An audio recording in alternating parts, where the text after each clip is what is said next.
Hello, baby chick. Hello, hello, hello, everyone. Hello, I'm back at it again.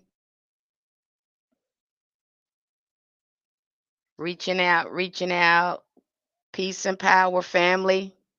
Gratitude, gratitude. Hello, Angela.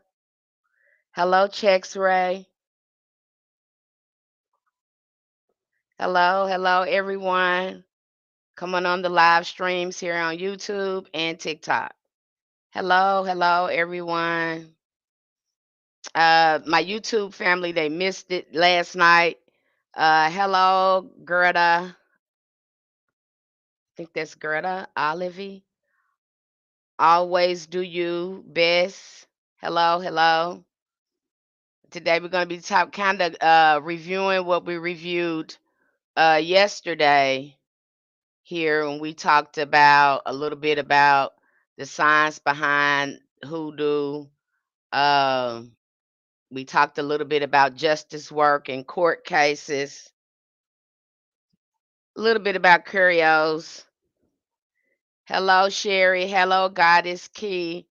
Hello, Cynism. Sin Sims. Hello, hello, hello, everyone. So we touched a little bit on the science behind hoodoo. Hoodoo is a spiritual science. There is a science behind it. We don't just go out and just do things because we feel like doing it. We get guidance. We follow we follow a formula when we're doing our work. It is a science. There is a lot of stuff going on in the context behind all the spells and workings that you see here on social media. I want to make sure I'm seeing everybody. Okay. I got a little private chat going on here on YouTube. So it is a spiritual science. The basic of the spiritual science is again the Solomonic magic. We look at Solomonic magic. We look at the sixth, seventh book of Moses. We look at the sword of Moses. We look at sigils. We look at seals. All of this is a science. It gives structure to your workings. We look at the moon. We look at the sky. We see what's going on and what's the best time for our workings, how we can take advantage of the natural elements in our environment to ensure our success and our workings. That has a lot to do with the two, contrary to what you see, what you have seen, what you have been told. And we talk about that on our platform, um, our Hoodoo community platform on Patreon, Spiritual Roots Hoodoo Community, if you're interested in learning things like that. So far, the things we have covered up there, which we talk about rituals, getting consistent at your rituals. If you want to see improvement in your magic, be consistent at your rituals. So we break that down over there. Most recent thing we've just talked about, because we're getting into topics now, is we cover justice work and court cases. And you have some hoodoo practitioners that are just good at court cases. This would be good for a Libra. I think a Libra would be good at doing this kind of work. Okay. Those thinkers. Okay. Those that balance justice. So we really break that down. Then we go into the Psalms and we go into the esoteric hidden meanings behind the Psalms. to really help you amplify using them when you understand the science behind Psalms. Because there's much more going on in Psalms than what you just see some words. There's other things encoded into the Psalms, and we talk about that over there as well. So you can really take advantage of how you use the Psalms. And again, I can't interpret anything for you. I can't interpret the Bible for you. That's something you have to do for yourself. I won't tell you the meaning of that, but we do break down the Psalms and show you the science behind it. Hello, Veronica. Hello, Auntie. Hello, David Vixamar. Hello to my two viewers I think I got on YouTube. Hello, hello. Okay, so those are the things that we cover there. We even go into curios that you can use in your workings too, which we're going to go into curios a lot deeper as we move on with our lesson. But one of the most important things that I emphasize over there, I don't see a lot of emphasis on there here, is because hoodoo is an ancestral, is at its core. It is highly recommended. A lot of us are calling it shadow work now, but it's ancestors work and doing that work. Hello, Geo. Hello, Dan77. Paul Cool. So we do recommend, I do recommend highly that you do the shadow work and do some healing to start removing blocks. That's the latest term for it, shadow work, but it's actually ancestors work. Okay. And when we start healing in that way, that is the sweetest offering to our ancestors. It's healing our bloodline, healing ourselves, and recognizing that and moving a lot of the things out. And again, we also break down over there extensive lectures on how to work with healthy ancestors. Okay. Sometimes, Uncle Johnny don't need to be on the altar. Uncle Johnny could have had some other stuff going on with him we didn't know about. So again, we break that all down for those of you that say, "Hey, I'm not comfortable with putting family members on the altar." Then let us break down what ancestors really look like in its vastness. Okay, we take it out of the box and really show you, hi Tiffany, and really show you what ancestors look like. Okay, so that's one of the things we covered over there. Another great thing that we covered over there is Hoodoo Bible magic, really looking at the Bible like a magic book. And that's a really great breakdown to really um, help you get a perspective on how to use the Bible in your workings. Great, great lecture, great information over there. Again, our community over there, we're all about sharing, we're all about learning. Um, that's what it's about. Sharing, engagement, and learning. Okay.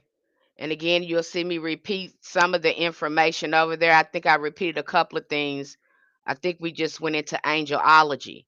And angelology is really, it is in hoodoo. Okay. You'll be working closely with them and the saints. So we talked about that as well. Hello, Viviana, Gabrielle, A. Diaz, Queen, who is that? Titana. So we break all that down for you, really helping you understand your rituals and how to work with with natural elements. I'm gonna put it that way. Okay. So and we really give you a core. We give you a core and some structure to work with.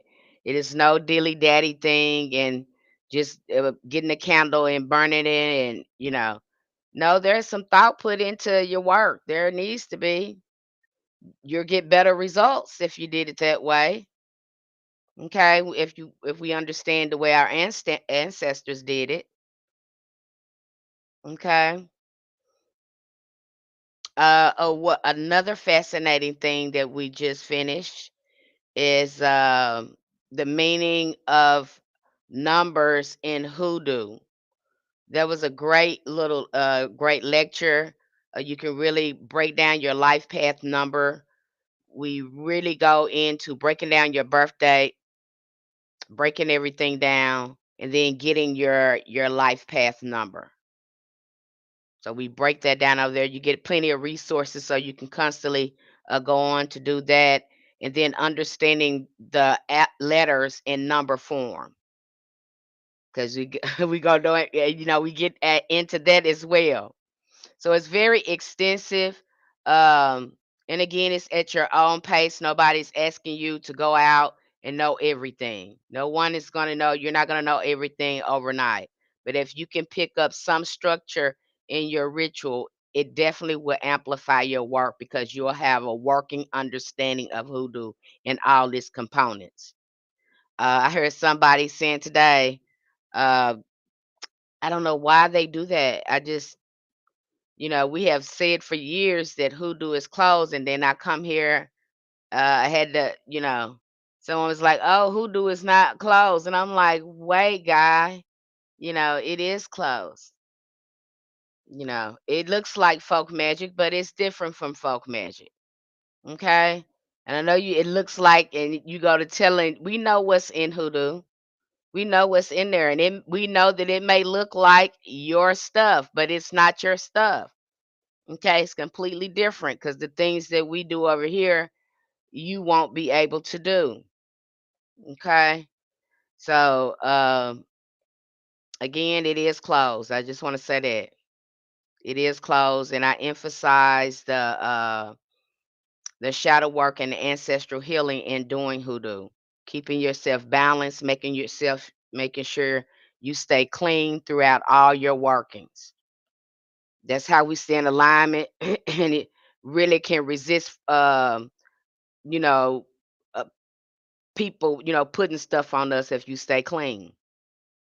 And that requires keeping your mouth shut and staying out of as many altercations as you can. Okay, so we really, again, I can't express that, emphasize that enough. Hi, Latrice. Yeah, hi, Latrice, Liz Latrice. Hello, Keck. Um, and we've just went over one of the other things we just went over is moon mansions, the mansions of the moon. I can't, oh my gosh, if that's not the most important thing, because we have been taught to look at astrology from a solar perspective. But once you get over there and you get the learning, looking at your almanac, and you start planning, hello, Tina Cherry. You start looking at your almanac and you start planning your work. You be like, oh my gosh, you gain a rhythm and a structure to your workings. It's magic in that almanac. And we break that all the way down for you. If you want to use almanacs, they even got almanacs that is specifically designed for magic. Did you know that? So we totally break that down. Again, putting the control over it back into your hands. Okay. Greetings to you too, Tina Cherry. So giving you control and emphasizing too, creating, because this is creation. Magic is all about being creative and creating your own workings that make sense to you. They don't have to make sense to anyone else. It doesn't mean that it's not hoodoo. It is the way you understand your magic and the way you express your magic. That's all that matters. As long as you know the working components of your herbs, your stones, uh, again, when you know that, then you can create whatever. Okay, especially when you've gotten your frequency high, you've done the rituals, you're doing your healing work, you're going to see improvements, because the first workings that you're going to do is on yourself. You'll see that once you start doing the shadow work. You're going to see why our ancestors created all those spiritual baths, and you'll start understanding the workings a lot different. I think we broke that down when we talk about road opening. A lot of people think road opening is just one thing for a job, things like that. No, road opening, you can do a road opening for healing. You know, um, you can do a road opening for success as well. and I think it's two more other ones, but there's four types of road openings. Okay, and so knowing which one you need to do and which one is, which road do you need to open. That's why divination is so important. Oh, I'm glad I brought that up. Divination is so important when you do any work. Before you do any hoodoo work, I know you see some lovely, lovely, beautiful spells out here that you want to do, and you can't do them with the permission of your ancestors. I think we leave that equation out when we see stuff because we like it. We think that's something our ancestors will want for us. Ask your ancestors so you won't get caught up in some. Okay? Stay on the right side of things. No matter how beautiful it may be, that may not be what your ancestors have for you. And believe me, sometimes what they have for us is totally different for what we want for ourselves, especially when it comes to with your idea of doing workings or magic. It may be something totally different that you need to work on that'll remove a big block to improve your magic if you listen to your ancestors. Okay, we can't just be going out here. It's not a good idea to go out here raw dogging it and thinking that you can do things by yourself. And hoodoo, you need your ancestors for everything because they're teaching you magic. They are teaching you the language of spirit. They are your first intercessors, your first relationship with spirit. They know the language of spirit. They can see further than you. You can't see as far as them. Okay, you're in this third dimension. You're gonna need their help. It's so important that you keep that on the noggin. Keep it on the noggin. And timing is so important when it comes to doing any type of work. Now, if it's an emergency, yeah, I understand, but it's not an emergency. Again, timing is important because taking advantage of those natural elements around us really improves the outcome of our work. All right, if we want to do it the right way, but we like I said over there, I just love it. Having good having some good vibes over there.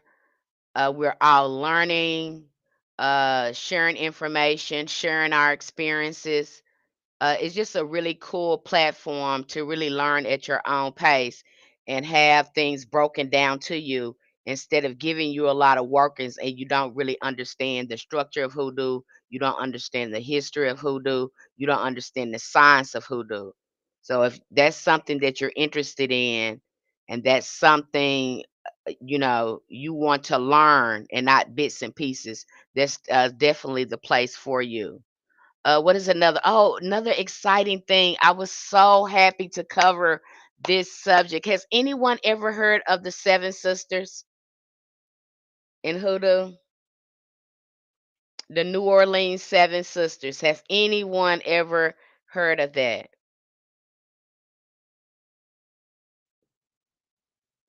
Okay, these are one of our ancestral archetypes in Hoodoo. Okay, Black Goddess said yes, she heard of it. Okay, so we cover the Seven Sisters there, and it's such mystery behind the story because you hear that there were seven sisters in New Orleans, and then you hear that hey, it was this one woman dressing up in these seven different ways, disguising herself as seven different people. Then you have it has so many deeper layers to it. Then you have some people saying that the seven sisters was the constellation. Okay. So I was just like, wow, isn't that neat that that's in there? But when you go into reading the book, which we covered that book over there, so many interesting stories in that book. I think that book is like 80 or 90, maybe 80 years old. But Henry Hyatt, when he recorded some of our ancestors working, and they actually said that the seven sisters stayed over there by the river, stayed next to a river. So they believe that the seven sisters, there were actually seven sisters. I don't know how true that was, but it's definitely a really neat story that's in our hoodoo folklore. And as you know, when we go into these folk tales, they really reveal their stream to a greater truth about ourselves and our ancestors. So it's something when we start covering these stories, we really see how deep our roots go.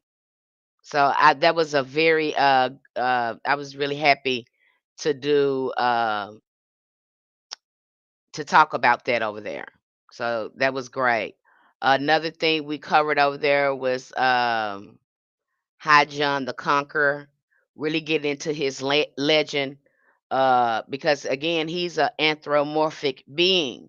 He was created out of the imagination of our ancestors. So, really understanding him as an archetype and how he is, a part of hoodoo culture, the center of it, and being able to call on that spirit and access that spirit in our workings. So it just really good subjects because we're just going deeper and deeper, and we'll be covering more of those type of ancestral, uh, popular spirits and folk tales in hoodoo. Again, giving you a broader understanding, the fullness of hoodoo, and not just little bits and pieces. And I think when you see it from the lens of our ancestors, it gives it greater meaning.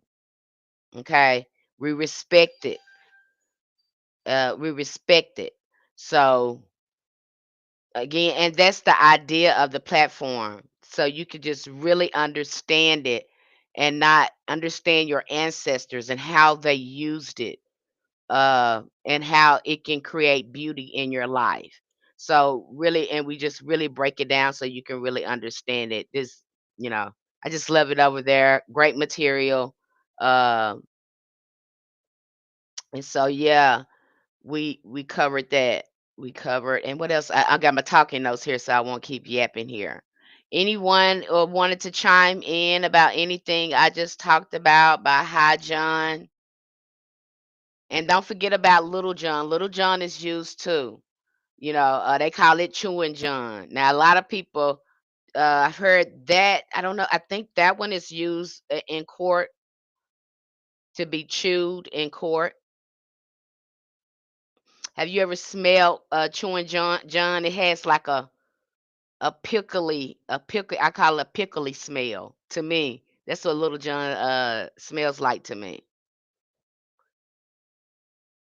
especially when you work in court case. And I think both of them should be used together, depending on what you got going on that court case.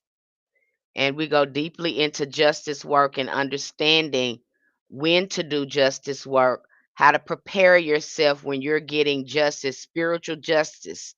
Um, when you're preparing to get spiritual justice, how to purify yourself and how to cleanse yourself after doing something like that. Because you got a lot of people out here doing unjustified work, and see, they ain't cleaning theyself. They ain't got no ritual. You don't even know how to cast a circle. Okay.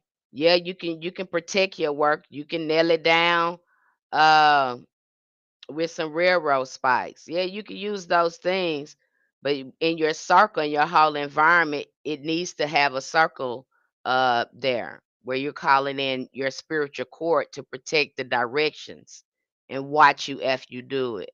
Where do I purchase High John or Little John? Uh, they got hoodoo, you know, botanicals all over the place, especially here on TikTok. I see a lot of people buy a lot of things from what's her name, Lucky Mojo. A lot of people like her products. They like her herbs and her curios. But of course, you got hoodoo practitioners here. Again, depending on where you get it from, if you're just really specific, some people are very, particular when it comes to their herbs, and they like getting them from particular places. They have questions about, how it's grown and all that. So again, depending on where you want to go.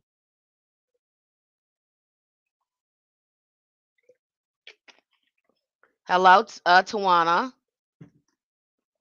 Hello, hello. So again, uh, like I said, that just all depends. Now, I'm trying to make sure I'm watching my YouTube. If you're saying something, I can't see the chat. I'm streaming from a new platform, and so I'm not sure YouTube. If you're saying something, I'm not ignoring you. I just, I'm not sure if this chat working in here. So let me say that. Not to get off topic, Lama Dama was my first that came to me. Oh, beautiful, beautiful, beautiful. We talked about Lama Damas over there, and that's such a beautiful story when we start getting into the Lama Damas and where they come from in Hoodoo. And see, this is why I say it's closed. People say it's open, and they're like, no, it's not. It is not. It's not open. It is closed. This is why it's closed. Okay, so the Lamadamas, they seem to come from Brazil, for among the African diaspora in Brazil, and come out of a spiritual practice called Espiritismo. You can also see them also in Umbanda as well. And these are and it's just not one Lamadama. It's like nine of them. We covered that. That was such an exciting topic. There's nine of them, and all of them have different purposes. And they're among the Congo. Then you go into the Congo spirits, which are the fatherly uncle spirits as well. They're just as powerful and paired up with the Lamadamas. I mean, just a beautiful, rich, and it's really Hoodoo really starts to make sense and how you see it among diaspora. And you really start understanding where these archetypes come from. They just come from America. This was a broad thing among all of us that some of us carry. And now you understand why the Lamadamas are in Hoodoo. So just a beautiful thing to see the diaspora and then seeing Hoodoo, and it's just so exciting to see all the similarities. I was just so excited. I was like, "Oh my God, this is like, oh my God, this looks just like Hoodoo." And so, and you go to see our ancestors, whether they were in Christianity or Catholicism, you see them bring their ancestors with them, and you're seeing these ancestral spirits being honored and birthed into their spiritual practices. So it's just such a beautiful thing. I think another one too that was in there, and it just really rang out to me, especially in the Americas. When we talk about the indigenous ancestors, I think they called them the Chabolas. I'm probably pronouncing that wrong, but you see those spirits as well. And I said, oh my God, that's just like Hoodoo, because again, we have these indigenous ancestors. So they call on these other indigenous ancestors like Black Hawk and things like that. So it's fascinating to see the similarities and how all of us um, brought our ancestors with us, and this spiritual science. We were very in tune with spirits, how to venerate spirits, how to work with spirits, and you seeing that being born. And what was the interesting thing to me in Espiritismo is that what I felt, I don't know, because I feel like when I'm going through things and I'm reading things and learning things, I feel like the ancestors are right there with me, giving me more insight as I read things.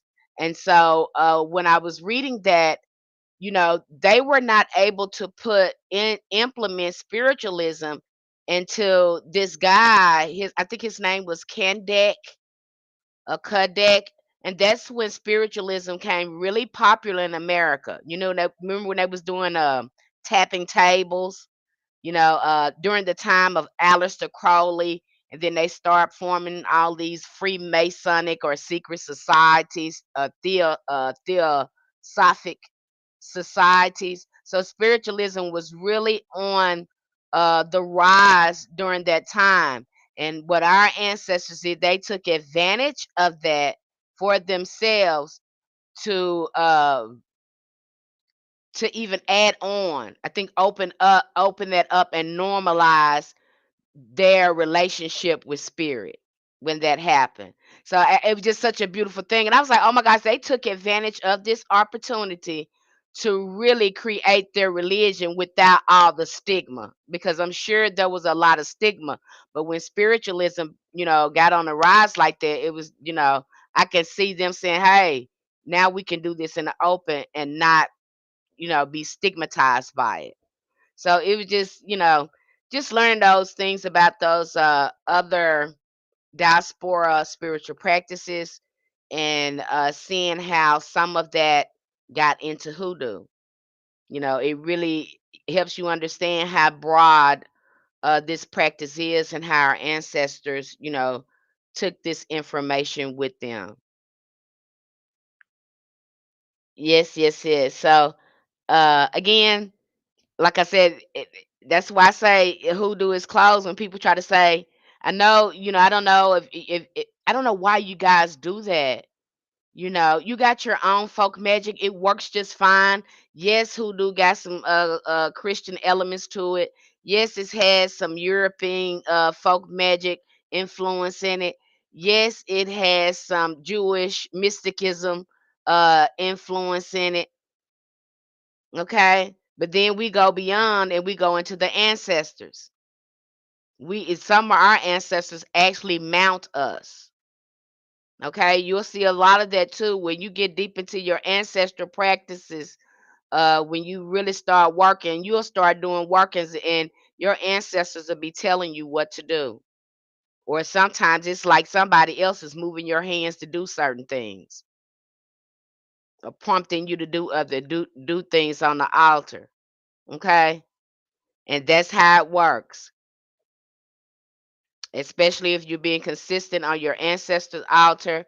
If you, again, consistency is important. Time is so important. I'm going to beat that in your head, because I know a lot of us think we don't got time in our life. And with spirit, you're going to have, you got to get out of that survival mode. And in time, it is currency when you're dealing with the spiritual realm. Time is currency. It's a totally different ballpark with them. Okay. So we really looking at our ancestors and seeing how smart they was. They had a lot of spiritual technology. And that's what we break down over there, showing you how to use that technology, helping you understand the difference between ceremonic magic, folk magic, and how hoodoo is a combination of all of that and the way it fits. Okay. And you can take it as far as you want to take it, you know. So, yeah, that's what we break down over there. The Llama was a great subject. And so, if that's something you're interested in knowing more about, we break that all the way down. I did an extensive lecture on that, posted, some really great articles on on the Llama and who they are, where they from, and how you can see them in other African diasporic religions or systems, spiritual systems. Okay, because we're not getting the full context of hoodoo. Uh, uh, uh, uh, like it looks different in different places. Let me just say that. But over there, we bring it all together so you can really understand how some of the spiritual concepts or some of the spirits got into hoodoo. Okay, and why it's ancestral. You start to understand why it's ancestral, why it's closed. And so when you're on the outside looking in, yeah, it looked like, oh, it wouldn't be close because we do the same thing. Yeah, it looks the same, but it is not. It is not. It is very ancestral. Yeah, we work with saints too. Yeah, we can work with saints. And then we can work with non-Christian deities, okay, that are not Christian, that are ancestral to us. I can't see some of the documents in the Patreon. I upgraded to the highest tier and won't open. Okay, which one is that, Tina? Cause I caught myself opening a lot of documents the other day. Get in the chat over there. Let me know which one it is, and then I will unlock it for you. Let me know which one it is. I caught myself unlocking a lot of them documents. But if not, let me know and I'll get that to you. I promise. Okay.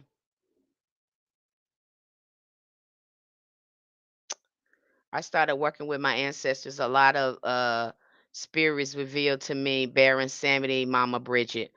Okay, yep. Those I don't know. I don't know. When I think of Baron Samedi, I think of the Getty.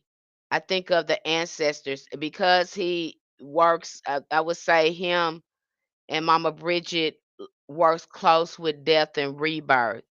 So really being, especially if you're working with the ancestors, again, I wouldn't work with them unless the ancestors guided me to do so, because the nature and the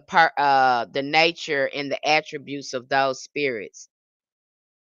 Okay, usually if you're going to them, you got some serious stuff going on. And again, just like we're working with these spirits, we have to pay these spirits.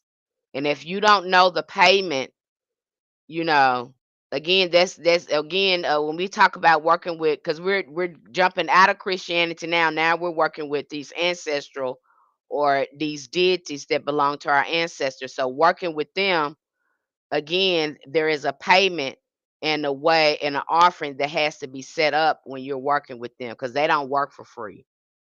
Okay. You get again, I talk about that more on the conjure tier, but they don't work for free. And so if you're not familiar with ritual, especially their vevas, that energy, and your intentions got to be serious with them, because if you don't pay some of these deities, you promise them something don't pay them, it can be have some repercussions behind it.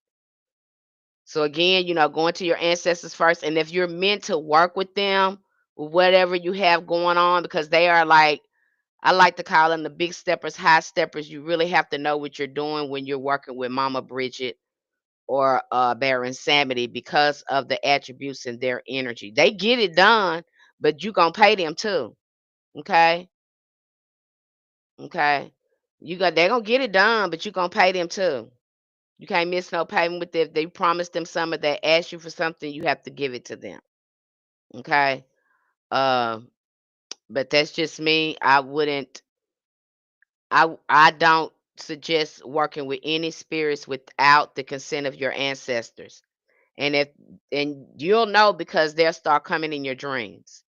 If it's a okay, do a reading, do divination. And if you're really meant to work with them, or you just ask your ancestors, they'll start coming in your dreams. You'll see that once you start kicking up your ritual, your ancestors, you'll dream about your ancestors more often. They'll share more insight with you. Um, Even when you start working with angels, because that's one of the things that we talk about. We break down angelology and the benefits of working with them. To start giving you structure and raising your frequency. That's what angels help you do. Okay, and help you start removing blocks and things like that. They work in synonymous with your ancestors. Okay. You said that came in your dream. Okay. So again, going to your ancestors, asking your ancestors for guidance. And believe me, if you're consistent on your altar, you're consistent on your rituals, you'll start these dreams, because that subconscious is now picking up everything. You're programming your subconscious for magic. You've already, been doing your rituals. Okay, you've been calling in these energies. You've been waking up these energies within your subconscious. So now they can start communicating with you. That I think that's so dope when that happens, when your rituals, you're consistent at your rituals, and in timing is different for everyone.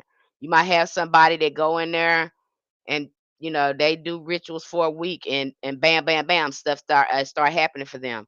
Again, that's dependent on the blocks, the traumas, and the things that you have experienced. It's different for everybody.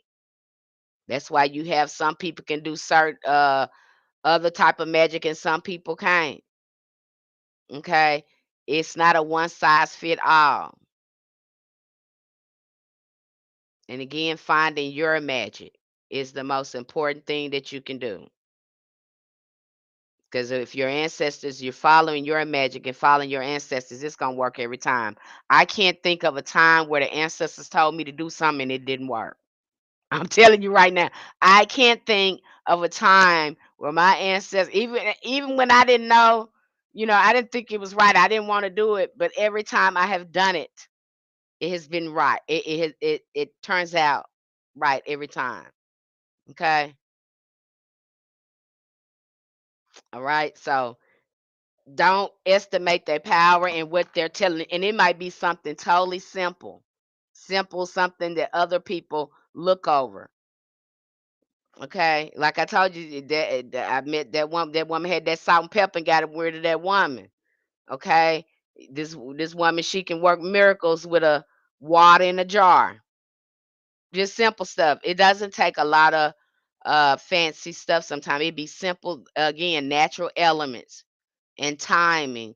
If it's on your side, it'll work. Okay, especially if the ancestors are guiding you to do it. Okay, I wanted to talk about one thing because guys, we have a retrograde coming up. We got a retrograde Neptune and a retrograde Saturn. And I think this is in for a treat for some of the zodiacs. We got a retrograde, that retrograde is there for Neptune and for Saturn. And for Saturn, I would think that is a good time to start doing some shadow work, some introspection work on you. Okay. So if things are seems like they think are what I like to say. It is backfiring in your face a little bit and it's a recurring thing that's happening. You probably want to dig deep and do some shadow work. Okay. Aquarius falls in Saturn. And then too, especially if you're a fixed sign. Okay. I I broke that all the way down. We talked about the fixed signs. We covered that over there. I have to go back and find that lecture. But the especially with the fixed signs. Okay, when you guys do shift, it is good to do little bitty shifts. Don't try to make these big goals and then when you don't make them, you're upset with yourself. Don't do that. Do little bitty steps. This goes for the Taurus too. Um, Again, with those fixed signs, make those little bitty steps first. Okay, one, two, three, and then the goal. What steps is it going to take for you to get to the goal? Okay, don't try to make big changes all of a sudden. Break them down into steps. Because what I find is with the fixed signs, they like to beat themselves up when they make these big goals, which they have very good intentions, but they didn't come up with a plan to reach the goal. Again, because fixed signs, th- they are settled. Okay, they are creatures of habit. So again, getting you to shift into a new habit takes time and steps. So don't try to rush in there too fast to make those big changes. Okay, consider that when you're doing any type of work. I have to put that out there. Water signs. What's coming up for the water signs right now? Since we got all this going on, we got a new moon coming up on June 24th. Got a new moon, set new intentions, planting a seed for you earth signs, planting a seed. You probably want to bury your work in the earth. Okay. What kind of plants you got at home? Okay. I'm giving you hints right now. Earth signs. Earth signs. I'm giving you hints right now.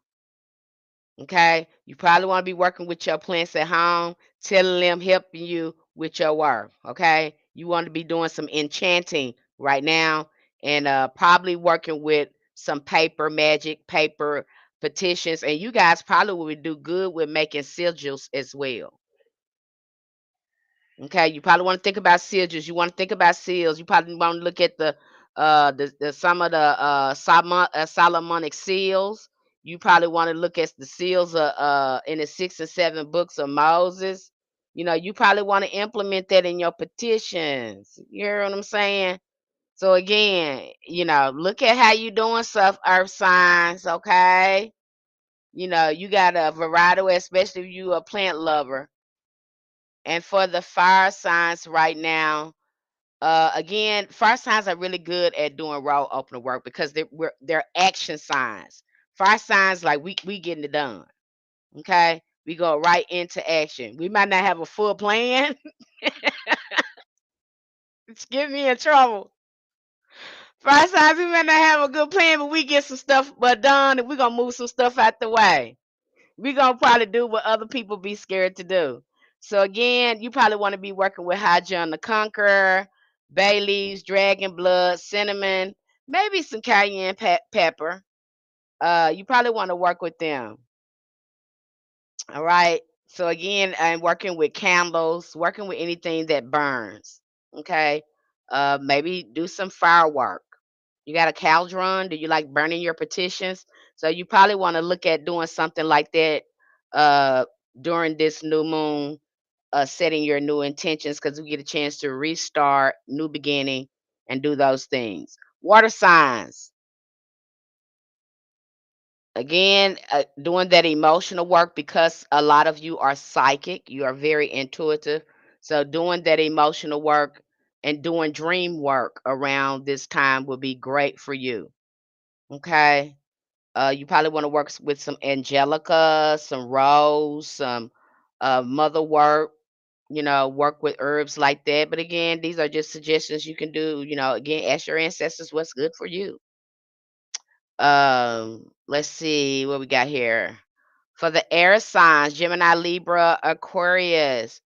Again, communication. Again, uh, petitioning what you want, calling in things that you want into your life, especially during this time now. You have no hiccups in communication. I am from Congo. Are we allowed to practice hoodoo as it is closed? You're of African. If you're from Congo, I mean, you're African. And if you had any,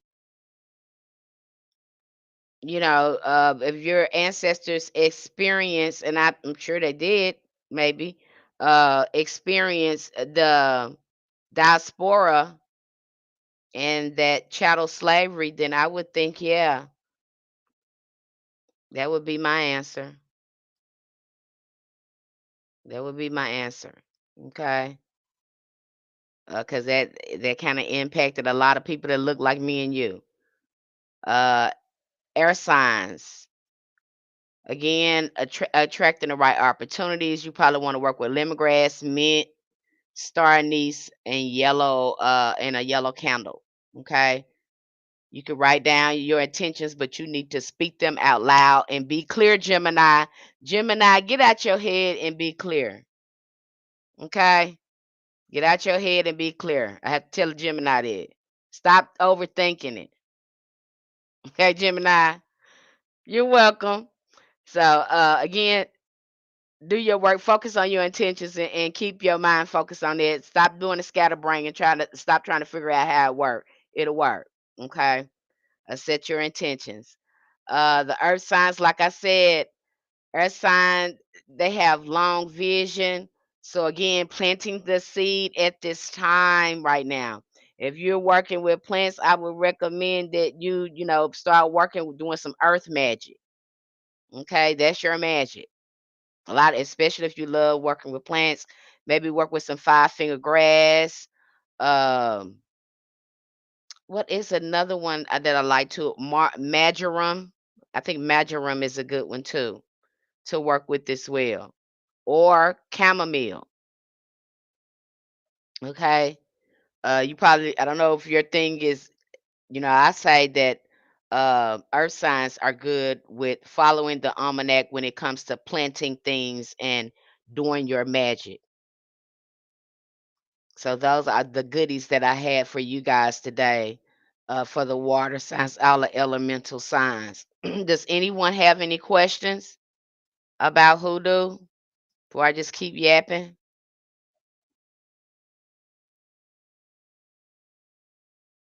Any questions about hoodoo or what we do over there on Patreon? And we have already announced that we're doing our um, tarot workshop on the 27th of this month. Our first workshop of tarot, because I'm having to break it down in like 3 or 4 sections. Because first we're going to cover the major arcana and kind of break that down, looking at the archetypes and other meanings behind them. I'm try to be as thorough as possible. There's no way I could do it'd take me a while to do a thorough breakdown of the tarot. Okay, so if that's something that you're interested in, you want to learn the tarot in the right way without the fluff. You want to read that because that's going to be important when you're doing workings, when you're talking to your ancestors, and improving your psychic abilities and mediumship when you're speaking with your ancestors. Because the more you use your medium tool, the more intuitive you become. And you might find yourself not needing them at all once you start strengthening your spiritual communication. You'll probably won't need them at all. Okay. So again, that's going to be very important. So if that's something that you're interested in the tarot and learning more about that the right way, then you probably want to get in our ritual or conjure tier, because that's who the workshop is going to be for. Those 2 tiers. Okay, they get a chance to come in and learn. So I'm going to do that. That's probably there's kind of going to be three, like I said, 3 or 4 series to that as I break it down, because I want to be thorough and make sure you understand how to use them. Can you advise some good hoodoo deities to start working with, or I should try to find a miss your ancestors? The first hoodoo is your ancestors. Ask your ancestors who you should be working with. Ask your ancestors. They'll tell you. Okay, they'll tell you. Okay, because you can work. You have some people. Again, ancestors veneration is so vast.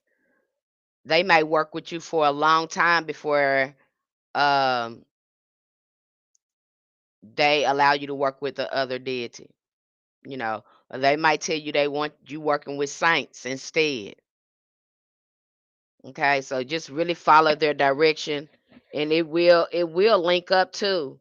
When it'll make sense once you go on why they chose that deity for you to work with, because at some point in time they probably had a relationship with that deity or that saint, or that saint had a significant meaning uh, to them, or High John the Conqueror. It could be High John the Conqueror. It could be what is the other one? Black Hawk. You know, again, asking them what works for them. And sometimes you'll have these deities just start showing up. You have no idea that they showing up, especially when you start doing a lot of healing work with your ancestors or whatever, and doing ritual with them. You'll have some of these deities show up. Like we had a young lady in our class, and I didn't catch it until later. And it seems like he always show up or show some kind of sign, you know, that he there. But she did a ritual outside, and she said her ancestors told her to go near the road. We already know who near the road, okay? We already know the deity of the crossroads, near the roads. He's the path. He know the path to all roads. Okay, he's the gatekeeper to all roads. So she goes there. She does a ritual, and as she does this ritual, a black dog walks up to her. Who is that represent? Again, Papa Legba. He is associated with dogs. He is the deity of all roads. See how that ancestor, as soon as she did her ancestors ritual, and he usually show up when you're doing rituals. If there, you're gonna see some sign when you're doing an ancestor ritual, they'll start sending signs to you. And really, he is there to make sure your ritual go well and that the message get passed on to the ancestors. He served the same purpose even when we're unaware of it. I mean, he did the same thing to me. I went out, did a ritual, this man showed up, and I was like, oh my God. You know, he shows up because again, before you do anything, who do you call on? You call on him first. But because we don't know, but we still carry our ancestors with us, they provide for us. Okay. They will provide. You'll start seeing the synchronicities and signs. That's why it's so important to do your work, do the research, because the more you can start programming yourself and your subconscious and start gaining this information back, um, these spirits have something to work with. Because again, your first form of communication with most of these spirits are going to be telepathic. It's very subtle. You might every once in a while occur honored and hear them, or you might hear them in the room with you. Some people hear them just as like I'm here sitting here talking to you. They get be as plain as day. Okay. But once you start talking to the ancestors, their inner dialogue, they'll start talking, speaking to you internally. You will hear it, you will know it. Okay. It'll be a different voice from your voice. Sometimes it sounds like your voice. You know, it's different for each person. So it's not a one size to fit all. But it's a beautiful thing, especially when you do your rituals outside. Has such a profound impact because, again, we have these ancestors that associated and express themselves through nature as well. So if you can do rituals outside, perfect. You know, that's what I tell people on Patreon. If you can do it outside, perfect. If you can't do it in your house, your house is small. If you can find a place outside and do it, great. You know, you have even better results. Again, because we want to be connected with healthy ancestors, not family members. You know, I don't recommend it. Don't recommend it. Not till you did some shadow work, because most of the time our first trauma uh is with our family. They are the first people that break our heart, some of them. And so we haven't even unpacked that, and we're repeating some of the patterns of that trauma. So again, you know, understanding that, and once you can get that going and get a lot of that moved out, then we can start putting in some spiritual food. But as long as you got that trauma all locked up in your head like that, you're gonna be missing messages because you got trauma talking to you in your head, and you can't even listen to the spirit because your frequency is not high enough to get those type of telepathic messages. And so the idea is to get all that moved up, to get your thoughts in a higher on a higher level, so you can get these telepathic messages from your ancestors, from your angels. Okay, that's how that works, because we're dealing too with high intelligence, because most of the time spirit is going to speak to you telepathically in very subtle ways. You might feel a way. They may have a feeling might come over you. Y- So if you got that in line, you did your purging, you're moving that out the way, then again, we're improving our conscious contact with our ancestors, with our higher power, and with the angels, because that's where we want to be. We want to be where our thoughts reside up here. So if you got negative thoughts in your mind all the time, it's keeping you on a lower frequency. All this works together. Okay. So again, when you start your rituals that happen, you have some people, well, I'm depressed, I can't. Well, go to your altar. The hell, that's what it's there for. And you'll start feeling shifts in your energy. Okay, you will start feeling shifts in your energy. Go to your altar. Go to your. You ain't, don't get ready to be ready. Your folks already know how you are.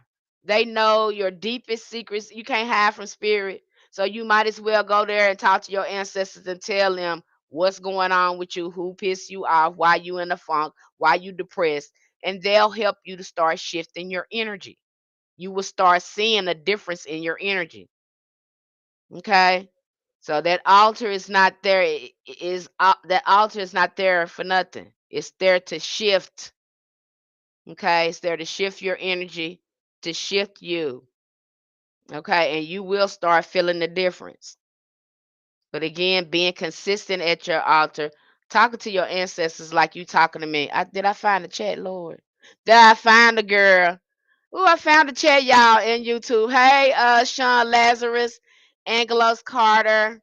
Hello, hello, hello. And one thing help me with it feeding the ancestors is start eating with them, then take the plate because your body is connected to them. Yeah, I like eating with my ancestors too at the altar. If it's a really fancy dinner, if I know if it's something they like if it's like beans and I done fix some turkey legs or something like that, and I know they like that, sometimes I'll sit there and I eat with them and have a conversation with them while I'm eating. Those are beautiful moments with your ancestors. John the candle, okay. Take the plate and your body is connected to them. I worked the John like you said, and I still may do the sugar jar for the judge and put it next to. Yes, do that sugar jar, Anglo-Saxon, Anglo Carter. So yeah, do that sugar jar too, cause you know that judge name, especially if you got his signature somewhere, you can work with that. If his handwriting on anything, take advantage of that too. But again, getting your thoughts in the higher order, and then when you start doing it, because of the for the longest time I've been trying so hard not to attract buzz by leaving food out all night. Yeah, if you can't leave it out all night, that's fine. You know, just put it out there long enough and then eat with them, and then put it away. That's fine. They totally understand that because of the okay. Been trying so hard to not attract food. Okay. But again, getting your thoughts together. I kind of improvise that enough because we got a lot of people out here now messing with magic and they mind messed up. And that's not gonna do nothing but lead to a more unstable person. Especially if you unstable and you haven't did any, looking at your ego, looking at just you, focused on you, not looking at nobody else, but looking at your stuff. See, a lot of people don't like to look at their stuff, but when you start doing ancestors work, especially with the way I break it down, because I want you to see the frequency that you were born on. You need to see where you at so you can see where you need to get. Okay? And you're definitely going to see that when you start looking at your family tree, breaking down, your traumas and how it has impacted you, and some of the false negative self beliefs that you carry that are recurring tapes in your head that you're probably not even aware of because you've been living with them for so long. Okay. I know that nobody's talked to you to broke it down to you like that, but I'm going to break it down to you like that. Yes, thank you. I'm gonna put the jar next to the candle. I was too goofy, girl. Do your thing, girl. Get them, girl. Get them, girl. I even was hearing too. Have y'all heard that? You remember that lady that was in that court case and she kept wearing her clothes backwards? Remember that? And I think she beat that case too. They left her alone. I was like, and I said, that's some new hoodoo to me because I didn't even know you can reverse. But again, she was reversing. She was reversing it. You see how she did that in that courtroom? Y'all remember that lady? I don't know what she went to court for, but she was all over TikTok. And everybody was talking about how she had that dress on backwards. And I was like, she know what the hell she doing because she reversing this. They couldn't touch her. They could not touch her. Do y'all remember that? I think it was last year. Was it last year or year before last? Y'all know because she had this like pink looking dress on. She wore her dress backwards, epic. I'm telling you, she knew what she was doing, y'all. And them people, those people could not touch her. Whoever, somebody in her family knew that knew what they was doing. She knew what she was doing. She knew what she was doing. Somebody, I don't know who was her spiritual advisor or what elder she was up under. But baby, she knew what she not only did she wear the dress, even how she handled herself, it just kept everything they was doing, it was reversing back on them. The way she was responding to all the questions and things they were asking her, you know. I was like, she was working that courtroom. She was working that courtroom. I don't forgot her name or who she was. They tried to get her they thought she was taking money from somebody. I don't know. It was some type of political something going on. But honey, that one was wearing that dress. She had that dress on backwards. And you knew, ain't no way you didn't know you put that dress on backwards because you know you did. You know what you was doing. She know what she walking that courtroom with that dress, baby. She got on the stand and acted like she didn't know nothing. You hear me? She was reversing that back, baby, even with her statements. I mean, whoever was working. I don't know who taught her how to work a court case, or who told her to do what she was doing, but she knew what she was doing. I bet she had some High John on her too. I mean, because she was working the hell out that courtroom. I was just sitting there. I was like, this woman is working them. And they don't even have control. She got full control of that courtroom. The whole way she was handling everything. I wouldn't be surprised if that woman had some High John root in her dress somewhere. I wouldn't be surprised because the way that whole thing was looking, I was like, it's a bigger force in that courtroom, and they don't even see it. I believe she had some High John on her, baby, because she was working that courtroom. It just didn't make no. When you see stuff like that, and it be right in your face. And some people might, because some people's like, why she had that dress on backwards? They was talking about her. But for me, I knew why she had it on backwards. She knew, she knew it because the way she was carrying herself, she put that dress on backwards intentionally. She know what she was doing. Y'all just didn't know what she was doing. The whole courtroom was quiet. Sure was. That reminds me of tobacco working, where you sprinkle some around the courtroom. Yep, you can do that too. I'm telling you, our ancestors knew what they was doing. They had that spiritual technology down to a science. So they knew how to do it, how to work it. And again, it works because you work it. That's how hoodoo is. It's how it worked because you work it. You at the altar, you're there praying. You already know the psalms you're gonna use for your invocation. You already know what power that's in that psalm that's gonna help you. You know what I'm saying? You break them psalms down, you be like, oh my God, that was doing invocations in the psalms. It's oh my gosh, there's spirits in these psalms. There's forces and powers in these psalms. Especially when we go to looking at the names of the psalms.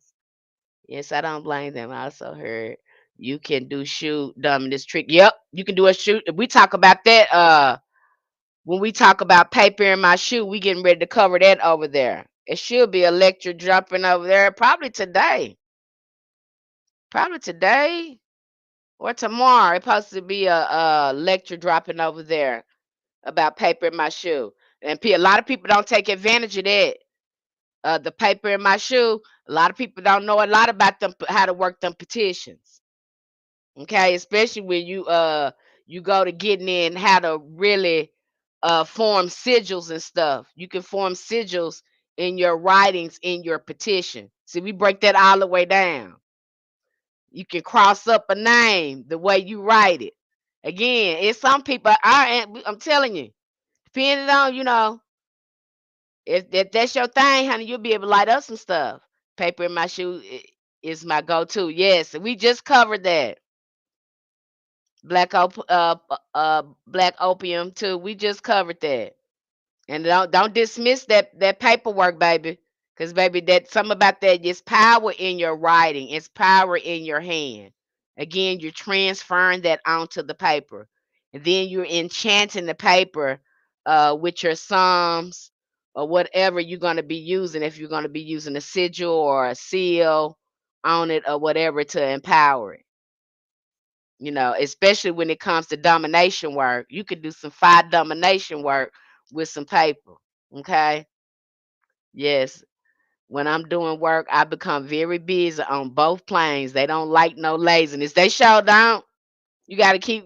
I mean, you know, and that's just like people too. I never understood people, and that's just me.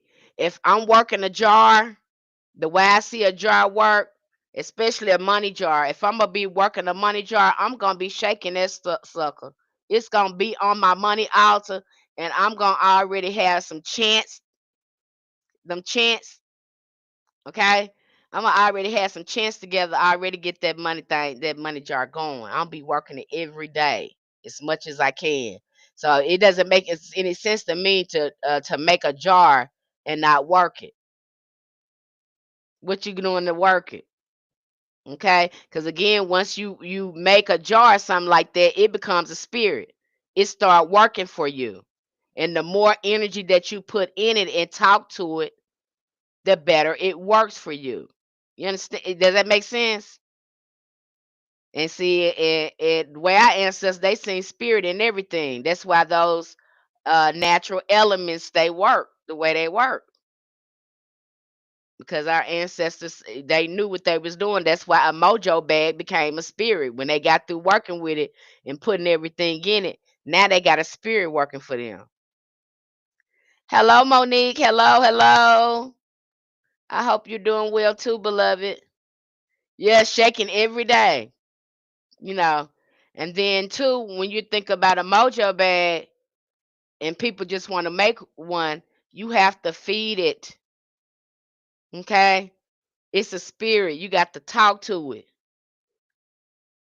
There's a rituals that you need to do weekly or monthly to keep it vibrant and alive.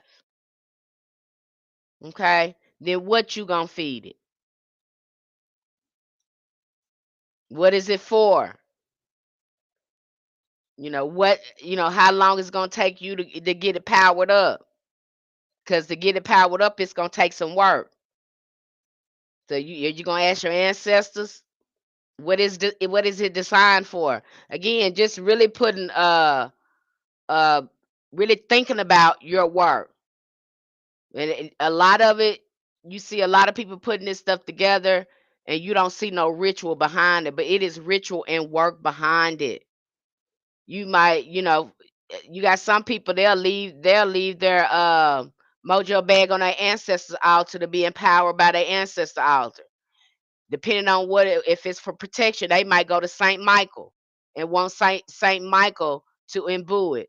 They might even put a Saint Michael sigil in it. I'm just giving you ideas. Again, this is hoodoo. It ain't a one size fit all, but when you get over there to Patreon, we open your mind so wide that you tap into your own magic. And I'm gonna encourage you not to do what everybody else do. You can look at the structure and then construct your own, but it don't have to look like nobody else's. I don't recommend to do that because this is your family magic. This is something you gonna pass on. It need to feel like you, look like you, will have your signature on it. My husband keep asking me to do him one. Well, a mojo bag, yeah, it takes a while. I would say for me, because I'm gonna do some fasting and some prayer work when I'm working on that mojo bag, depending on what I want to do and how strong I want it to be. You can put power in your bag. It need to be some sort of ritual with it, not just slapping something together and saying, "Here you go." What kind of power is that? What kind of ashay did you put in that? Again, what kind of elements did you use with that? Did your ancestors, did they put some power in it for you? They might probably want you to leave it on the altar for 3 days. They might even tell you to fast for 3 days, and we'll get it in power for you. Again, there is a science behind this. We don't just go in and slapping stuff together. I know if I need something, I got to go in that Psalms. Let me go talk to my ancestors. Okay, they didn't did their part. Okay, which angel can I work with? Let me see what type of angel will work with me to get this done. What time is the best time to contact this angel? Okay. Again, all these things they matter. They matter. We don't just throw stuff together. It's a time for everything. There's a time to cry. There's a time for joy. It says right there in their Bible. Okay. That's why they had that almanac. They knew what they was doing with that almanac. Somebody was that in here today? It was yesterday. Somebody said one of their uncles or something used the almanac to go fishing, and he always got good results. He said, she said that almanac got magic in it. I said, it sure do. It sure do. When you know how to use it. Okay. He was using the almanac to find out the best times to go fishing, and it worked. Okay. Especially when you know how to use it and you know what time that sun rise, what time that sun go down, which planet is going to be peeping out at a certain time. Again, all of this stuff matters. I was told by another spiritualist to speak intentions into herbs, but nothing else. You could do that. I recommend that. I recommend everybody to be, and I see a lot of that missing. People just pouring stuff in there. No, this is my setup. Okay. If I'm going to be working with herbs or something like that, I'm gonna blow smoke on them. I give an offering to my herbs. Again, thanking them, thanking these spirits for helping me in this working.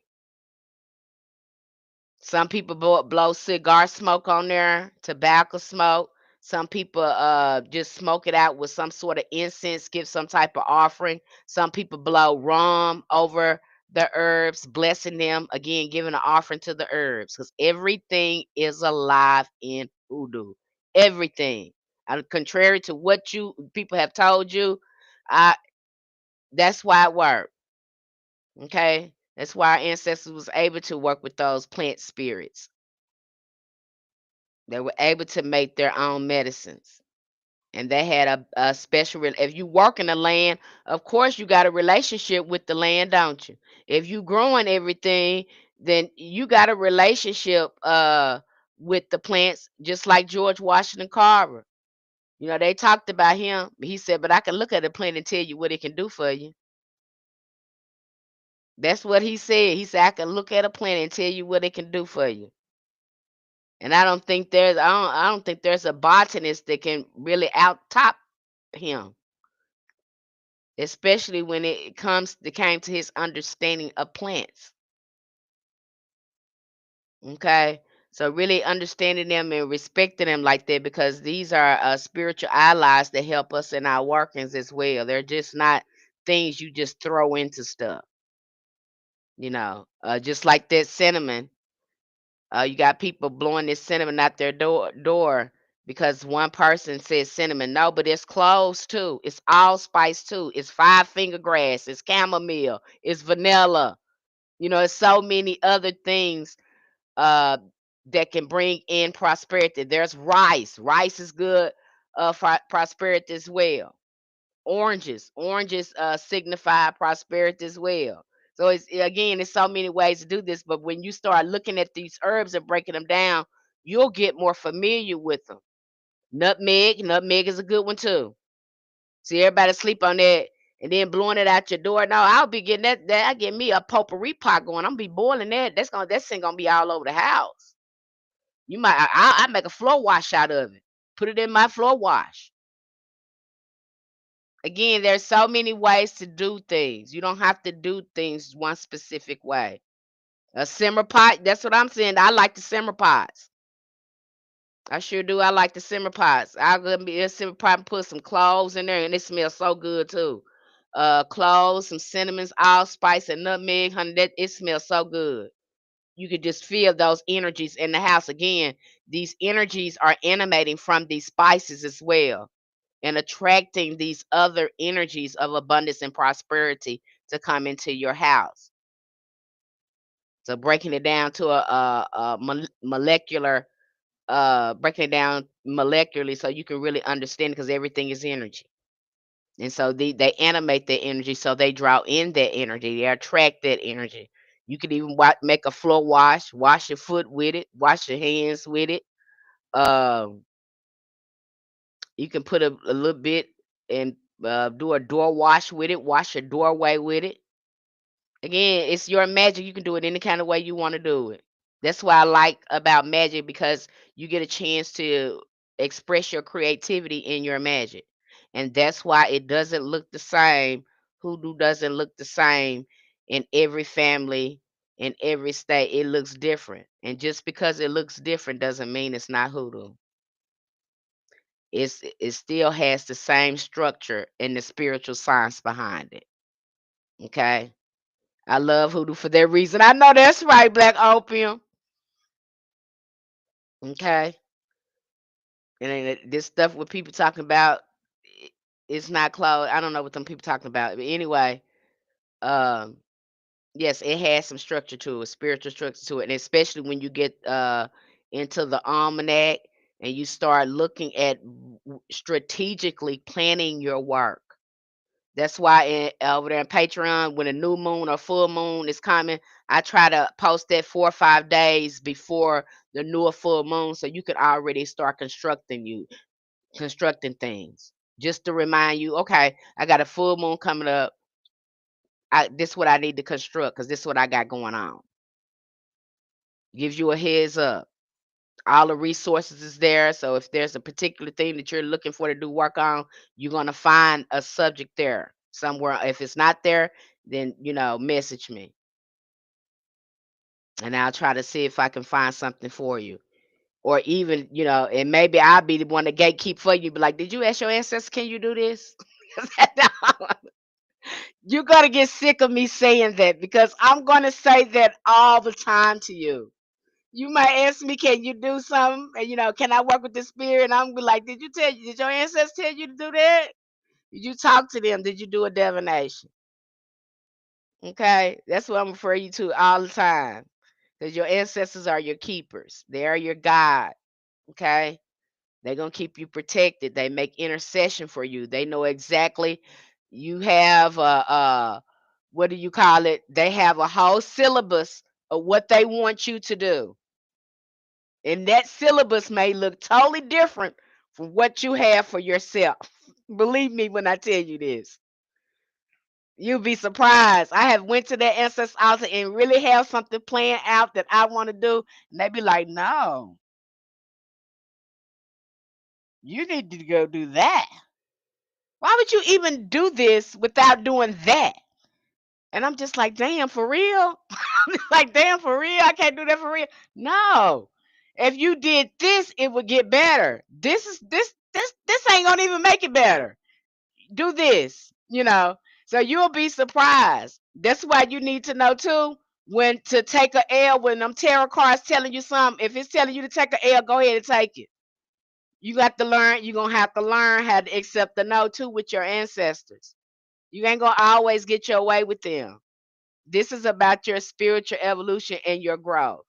And sometimes the things that we want for ourselves is not the best thing for us. Thank God for the ancestors, because some of us will get ourselves in trouble. Hits and misses, But if you if you follow the ancestors, you ain't gonna have no hits and misses.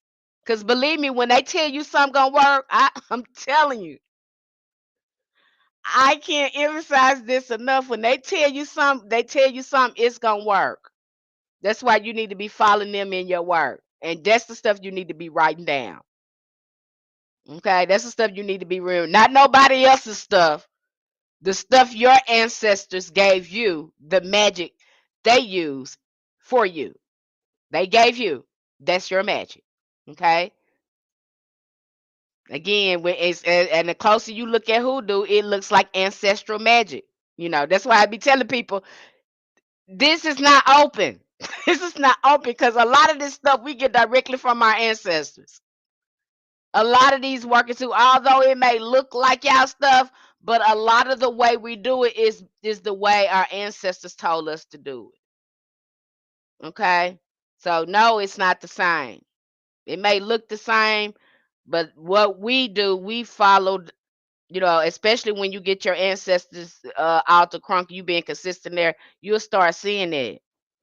You start picking up stuff, not even know they'll be telling you what to do, and it probably won't make sense to you. I have did that with them. They have told me to construct the whole work, and then I go backtrack on them and everything they done told me. I go research it. They was like, "Didn't we tell you? We just told you what to do. Why you researching it?" Because I want to be thorough, and they're always right. Even when I go backtrack them and be like, "Oh, I ain't sure. Y'all told me to do this and this and that. Let me look this up." Okay. So again, trusting your ancestors on this journey, and you definitely gonna. I am going to encourage you and mentor you to do that every step of the way so you can get grounded in your practice. If you get grounded in your ancestors and working with them, you're going to get grounded in hoodoo because that's who the shoulders you're going to be standing on. And nobody is going to be able to knock you off your square. Okay? Because once you standing on the ancestors, can't nobody, again, that's your foundation right there. And that's exactly what, I'm going to encourage you, mentor you, because you got the magic. And you might get over there. There's some people, depending how low your frequency is, uh, you might think that you can't work it. And again, those are just blocks. Those are just blocks.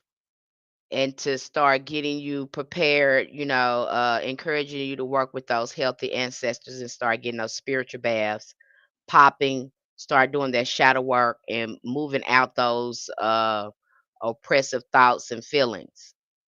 You can work magic, okay? You can. You can. If you follow your ancestors, you can do it. So again, encouraging you, um, inspiring you to keep going, and then just sharing simple things with you. Little simple things make all the difference. This is not complicated. Hoodoo is not complicated. And in fact, when you get over there on Patreon, you'll see it's so simple the way we break it down for your understanding so you can grasp it in its fullness. You say, "Oh, this is how this works. These are all the working components." And now what people has been showing me makes sense. And then I understand the hidden components on making this work. This ain't just about walking up to an altar and lighting stuff and throwing herbs and stuff on it. No, this is a whole way of life. Okay, especially when you get in the shadow work, because there's certain things your ancestors want you clean on, so they can be able to do things on your behalf when people get out of pocket with you, or you come in contact with obstacles. They won't impact you like that because you've been living clean. They got you right where they want you to be. So you can't get over here either, contrary to what you see, being raggedy. Your work, you don't get too far with your work being raggedy. Okay, that's why a lot of keeping your mouth shut and sitting down gonna be good for you. Greetings, I'm new to your channel. Hello, Antoinette Williams. Welcome, welcome, welcome. Hello, Karen Winfield. So that's going to be very important. Is slowing down and being consistent at your ritual. You want your magic to be more consistent. You want you want to be more consistent in your magic. You want to see more consistency or synchronicity with your ancestors. Be consistent at your rituals. Be consistent when you go to your table. Do your shadow work. Process it. Break it down, look at you, and start making internal changes. And usually doing the shadow work, when we start looking at ourselves, we be quiet. We start looking at our control freak behaviors and all that type of stuff. Black opium, you have to. Hoodoo and black magic is the only way to beat the wicked patriarchy. I agree with that. I agree with that. But again, making sure, because once you start looking at yourself, honey, you start keeping your mouth closed, so you get a chance to really look at yourself. You ain't no better than nobody else, and you fall short of the glory too. So keep your mouth shut. Keep your mouth off everybody, and for all means, don't talk about the work you doing. It's supposed to stay private. Nobody should know you're doing money work.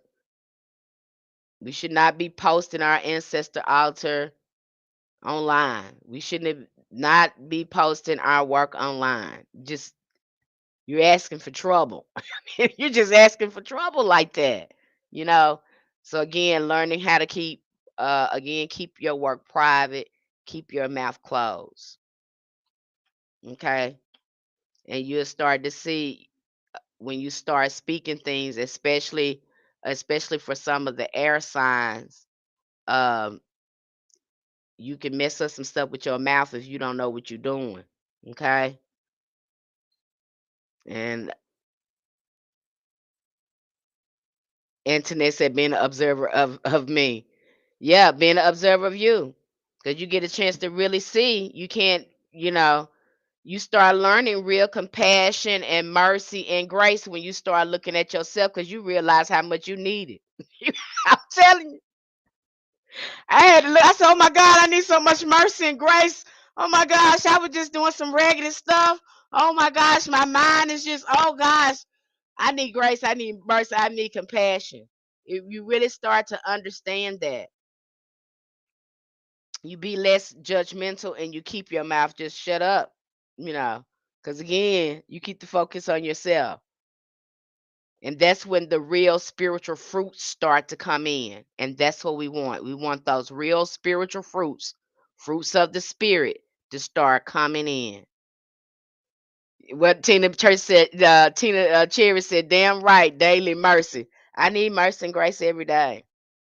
I'm constantly at that, at my altar asking for forgiveness. I may have done something knowingly or unknowingly. Sometimes we do something unknowingly. We are just unaware of it. And honey, we need mercy. We need grace. We're not always, I have to tell my ancestors, I'm not always perfect. And I can't walk as fast as y'all. So please hold my hand and walk with me step by step.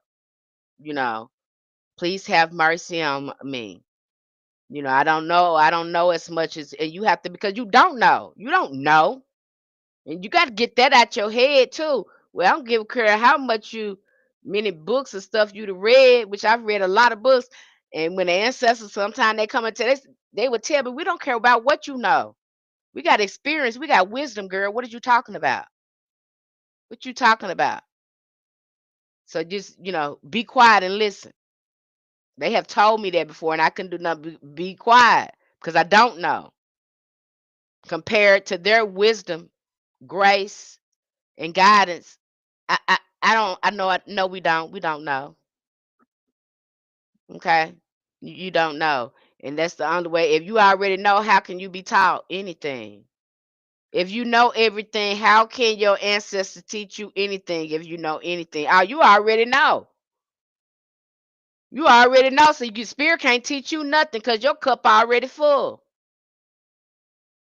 Okay, so again, the fruits of the spirit, when you follow your ancestors, you gonna earn those fruits of the spirit. You're gonna be shutting up even when it hurts you. And I knew I had a problem because I was like, oh my God, my mouth won't shut up. They was like, we know, go lay down. It actually hurted me to keep my mouth shut. And I cried. I said, oh my gosh, I didn't know I was this sick like that. It was like, you that sick. Yes. You can't keep your mouth shut. And I had to have mercy and grace for myself. I said, oh my gosh, I need so much mercy and grace. God, what would I do without your mercy? What would we do without it? What would we do without it? We need it. We need it, you know. And it really, again, your integrity kicks in, your character starts to improve. That's a very improvement of the character spirit. You get closer to spirit, you're listening, you're more intuitive. But that has to happen in your shadow work. There has to be some self-realization. There has to be some introspection there because you are not perfect and you need to see that. You need to own that. Okay? You know everything, you perfect or whatever. What you need spirit for, what you need your ancestors for. If you got it all together. No, you don't. You don't know you don't. That's why you here. You wouldn't be here in this experience if you had it all together. You're here to get a lesson and we need some help. I think what made me wait so long to get into finding my ancestors spiritually is not wanting to be unprotected with demons or something, being tricked with the familiar spirit or something. Delisha H said that. They have pushed that so long, but honey, they ain't scared to push out these make these monuments of people that unalived our ancestors. Oh, they not scared to put up their Robert Lee and all these other folks that unalive Napoleon and all these other folks that wiped out people of color. And they got us honoring their days. Columbus Day. And he's sitting up here, had that day for the longest. We even got President's Days that didn't cause all type of atrocities to us. That's their ancestors. Now those are demons. They done tricked us. Even had us celebrating that 4th of July. And know darn well our ancestors was in captivity when that was going on. So they can't trick me no more with no demons. You got us sitting up here honoring these demons because these folks, all the atrocities and stuff they committed, I know they ain't in no good place. I don't see any monuments of my ancestors that committed all these crazy atrocities and then trying to hold them up and make it seem like they were heroes. They ain't gonna brainwash me on that crap no more. That shadow is hell, but needed. It is. It is. And you got to honor it when it come up. You got to integrate it because you need that shadow too. Okay, integration is so important. And then accepting you are who you are. You are what you are. Accepting that shadow part too. It is what it is. This is me. Okay, loving that shadow part too. Because after all, it kept you safe.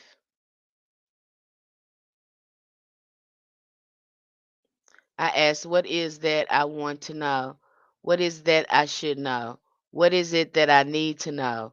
And what actions are required? Then I just be quiet and wait for answers. Best thing to do, Antoinette Williams. The best thing to do. And that's what you do. Ask them what you need to know. Because honey, they can see so much further than you. Honey, I have did some readings. We was talking about in the meeting the other day. I have did readings on my ancestors alternating gave me a reading. And I said, this stuff don't make no sense because this stuff ain't even happened. What are you talking about? It's like it don't make sense. So I've learned to record it. Record every reading when I go to the ancestors altar. Then I go back and look at it at the end of the week. I was like, oh my God, this is everything that happened this week. It hadn't happened yet. That's what you were telling me. So again, record your reason because they be telling you stuff that ain't happened. I'm telling you, they see further than you. And sometimes it don't make sense. Now I've seen that done when I have did reading for other people. But then when the ancestors did it to me, I was like, oh my gosh, what is this? I couldn't see it. And then at the end, 3 or 4 days passed. They were telling me what was going to happen before it even happened. That's what they were explaining to me. So again, record your readings because there's a lot of information in your readings. If you know divination, record those because they are giving you messages. And it may not even make sense. Probably ain't even happened yet. You know what I'm saying? But they know what they be talking about. Then they demonized our magic and practice in secrecy, aka the Vatican. Yep. When we look at that that Freemasonry, it's a bastardized form of the Kemetic arts. Just corrupted that like that. I can't tell you how many occult books, and they went on to do this when they went into Thelema, the Thelema order, the Hermetic order. I could just go on and on with these secret societies when they continue to bastardize it when they came up with these other secret societies. Okay, but basically, it's a bastardized form of the occult sciences and knowledge, spiritual sciences that came from older ancient civilizations. And a lot of it came from, let's just keep it real, because when you go into reading these occult books, a lot of these men were writing these books and they admit that they got it from uh, uh, divine feminine or matriarch culture. The origin is always there. It always take you back there. And I make sure I break that down in Patreon, removing all the misogyny, and all the and decolonizing a lot of it. Because you got these men going in here rewriting, and it's just not. And two, there is not enough women writing occult books, especially I would say women of color. Now you have witches writing things from their perspective, but again, it starts to feel Wiccan in there, and Wicca is a religion. But again, having more women write occult books from a divine feminine perspective without religious dogma in it. If that makes sense. Did that make sense? Okay. So we need, I really do. We need more women talking about the spiritual sciences, especially when it comes to talking about the divine feminine. Because when I'm hearing men speak about it, I don't know if they're doing this on purpose or they just don't know. But you can't speak about the divine feminine if you don't give birth to children. How would you know? How would you know our internal experience and what we experience in our bodies? So you don't need to be talking about that because you've never been a woman. You've never embodied that energy. You've never embodied that energy. So again, you shouldn't speak on it. And what I see is I get a lot of mixed messages, and a lot of people want to put divine feminine into chaos magic, and that's not that. Okay, it just get defined as chaos magic, and it's not that. I mean, let's just look at women right now. Let's look at mothers right now. The majority of mothers. Would they be able to run households and raise children and all that if they had a chaotic house?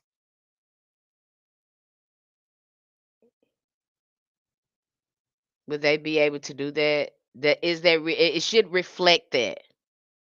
It should reflect that, because if that's chaos energy, shouldn't we see a lot of that in women? But when I see a lot of chaos, when I look at chaos, I look at all the wars and all this ridiculous stuff that we have to do to live on earth. Ridiculous laws and stuff, that ridiculous laws and stuff men have made up for humans to live on this planet. Again, I should see a reflection of this energy somewhere. Okay, and putting it on women like that, chaos energy, it's misinformation, and it's misleading, and it's not true. And I've seen some of the finest, uh you know real, finest men in our community talk about divine feminine magic. And every time they put some misinformation or misleading information in it. I don't know if they're doing it on purpose or not, if they just don't have that experience or they're just guessing. I don't know. But again, when we're having that discussion, women need to be having that topic. Men need to speak on them and not women, especially the divine feminine, especially if you do not embody that energy. You don't carry that energy. You don't have that innate energy in you. Women do. So if anybody should be speaking on that, it should be women, not men. And women should not be listening to men to tell them about themselves. How somebody that ain't you, ain't never carried no baby, don't got no womb, don't have a vagina, gonna tell you about your psyche. Okay, how they gonna tell you about you? They ain't never carried a baby. They don't even know how we think. They're just guessing. They're gonna tell you from their patriarch perspective, which is very limited. I don't think they do it on purpose. Again, it's just regurgitated poor programming that some of them repeat, and it just sounds good and makes them feel good, so they just repeat it. Okay, is that all of them? It's some of them that do get it. I seen one brother on here. He broke down. Oh my gosh, the full science behind the divine feminine and where she should be now in her full capacity and her energy.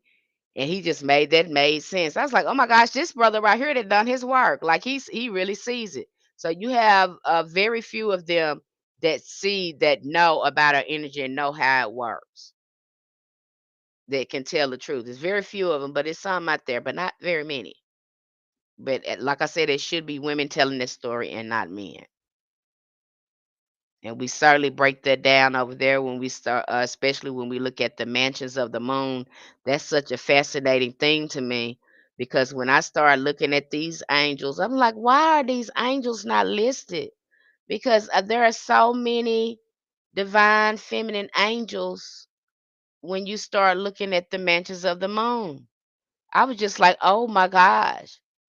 And how, when this shift happened, it's only a few selections of cultures that had this information, especially when we talk about the Picatrix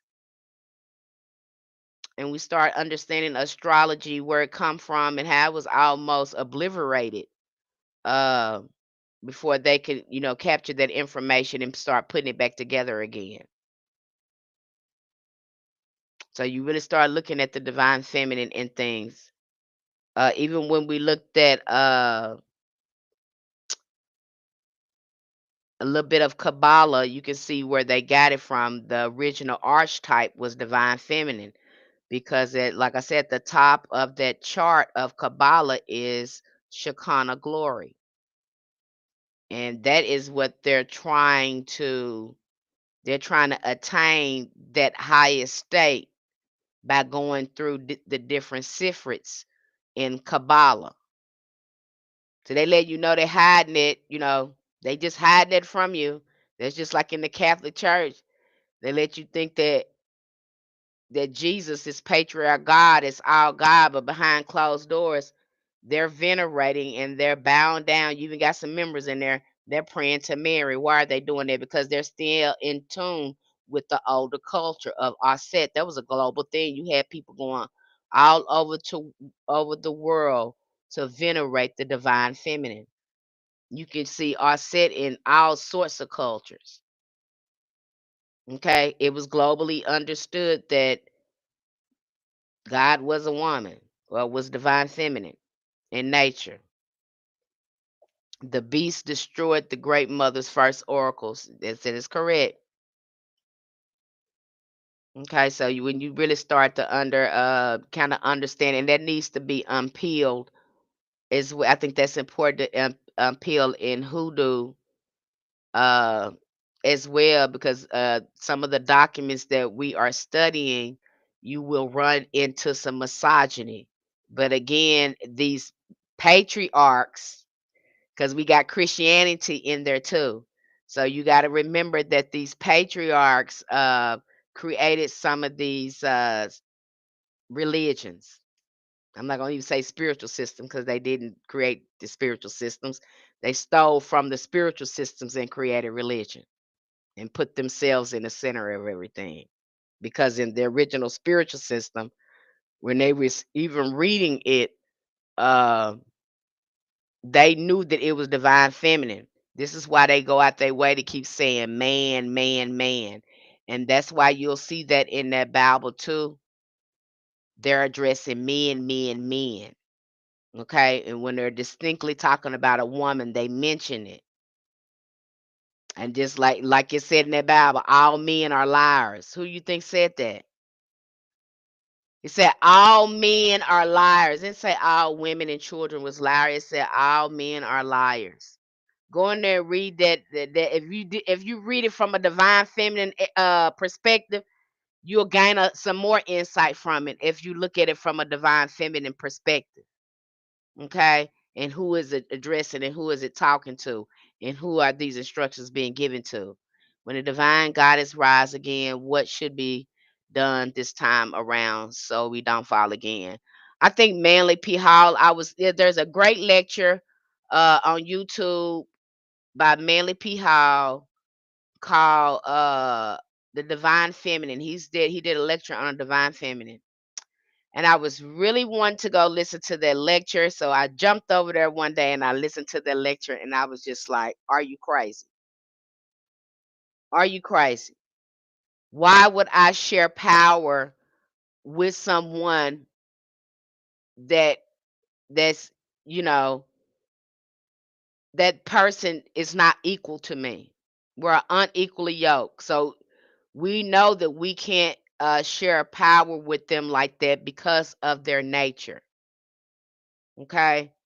And then to getting back to that state for the XY chromosome, because his natural in his natural state, he understood that. He had respect for the divine feminine. It's not till these Abrahamic patriarchs come on the scene that they start distorting a lot of these men thinking. Okay. But when you talk to a lot of indigenous ancestors, um, they would tell you this was known, especially when you talk to uh indigenous Black Americans. When you talk to those cultures, they would tell you that they understood that the land was feminine and that the women had this special relationship with the land, and so that is why she lays down the law when it comes to the land. This is understood. Okay. And what you think that big thing in Egypt was about? You actually think they was, enslaving them people? Because you got to remember, they're calling it Egypt in the Bible, but really that was Kemet. Okay, you got to remember before it was a Egypt. Egypt is a Greek name. That is a Greek name that was applied there. Okay, so you go back and look at that ancient civilization. That was a matriarch culture. She had the original gene. Okay, so and you have these Abrahamic patriarchs coming up on the scene with a man God. Even Solomon, he went back and forth with that because they said he bowed down to all his wives' gods because why they were still um they were still linked to the divine feminine. A lot of these goddess a lot of these goddesses, they were still honoring those divine goddesses because you hear that in the Bible where this patriarch God got mad at Solomon because he was still working with Asherah. And yet Solomon goes on, he gets this pass and he worked with all these other spirits. Matter of fact, he can command all of them. He's given this special ring. So again, looking at these patriarchs and where they're at, and they're trying to establish this man God. They're trying to get rid of this divine feminine that was there. Now there was other, as I said, there were other gods there as well. They had some of the black pharaohs help participate in this demise of that. You are exactly right, Sean Lazarus. You have done your homework. You are exactly right. They had some of the black pharaohs to help participate in the demise of the Sibyls. Yeah, they were the first ones. Another good book to read about that, to really understand what was happening there, to go read the blacks who wrote the Bible. Now that'll really put you in a perspective of who these patriarchs are and where they came from. I mean, that book is so beautifully written. You really start understanding what happened there. That's a very good book. I think the man who wrote the book was from Arkansas, somewhere in Arkansas. But he talks about the Africans who wrote the Bible. That's the name of it. The Africans who wrote the Bible. That is a great book, and it really helps you understand who these patriarchs were. Because in the book, he's talking about how these Jews left, how they left Kemet black, and now they white. And so he started using language and culture to start connecting them back to where they, originally from. I think that he said their name was Ephraim. Their name was Ephraim. They came up with this new name, Ephraim, but before they left, they were called breakaway people because they broke away from the great mother. So you really start understanding who these patriarchs are when you read that book. It and the symbols, it just give more insight to what the symbols was talking about as well, because you get a clear picture of what was going on with these men and how they did things. Since we're almost in a retrograde, we're in a retrograde now with Saturn and Neptune. Okay, since we're almost in a retrograde, what would it mean, potentially mean, if someone always have something going on with other people? If you got something going on, especially with Saturn going in retrograde, that's for you to go back and work on that. There's some unresolved issues there. There are some wounds there. There's something that needs to be closed. Maybe there's some forgiveness that needs to go on there, or maybe there needs to be some accountability taken there. See, Saturn here, honey, the old Saturn, honey, he make you look at some stuff you don't even be want to look at it. It be hurting too. It be hurting. You be having to do some stuff you don't want to do. That's that shadow work. It's that shadow work. But if you're doing the shadow work, you can easily do the shift and start looking at it from another perspective. Like always in a mess. It's just like that girl when the retrogrades come around. And then you have Neptune going into retrograde too. So there's no telling what type of crazy dreams you're gonna be having. But I would definitely during this time be doing some ancestors work, since that Neptune is in retrograde, because that works a lot. Um, you can do some good ancestral work, dream work around that time. Okay, and improving some of your psychic energy or your psychic abilities.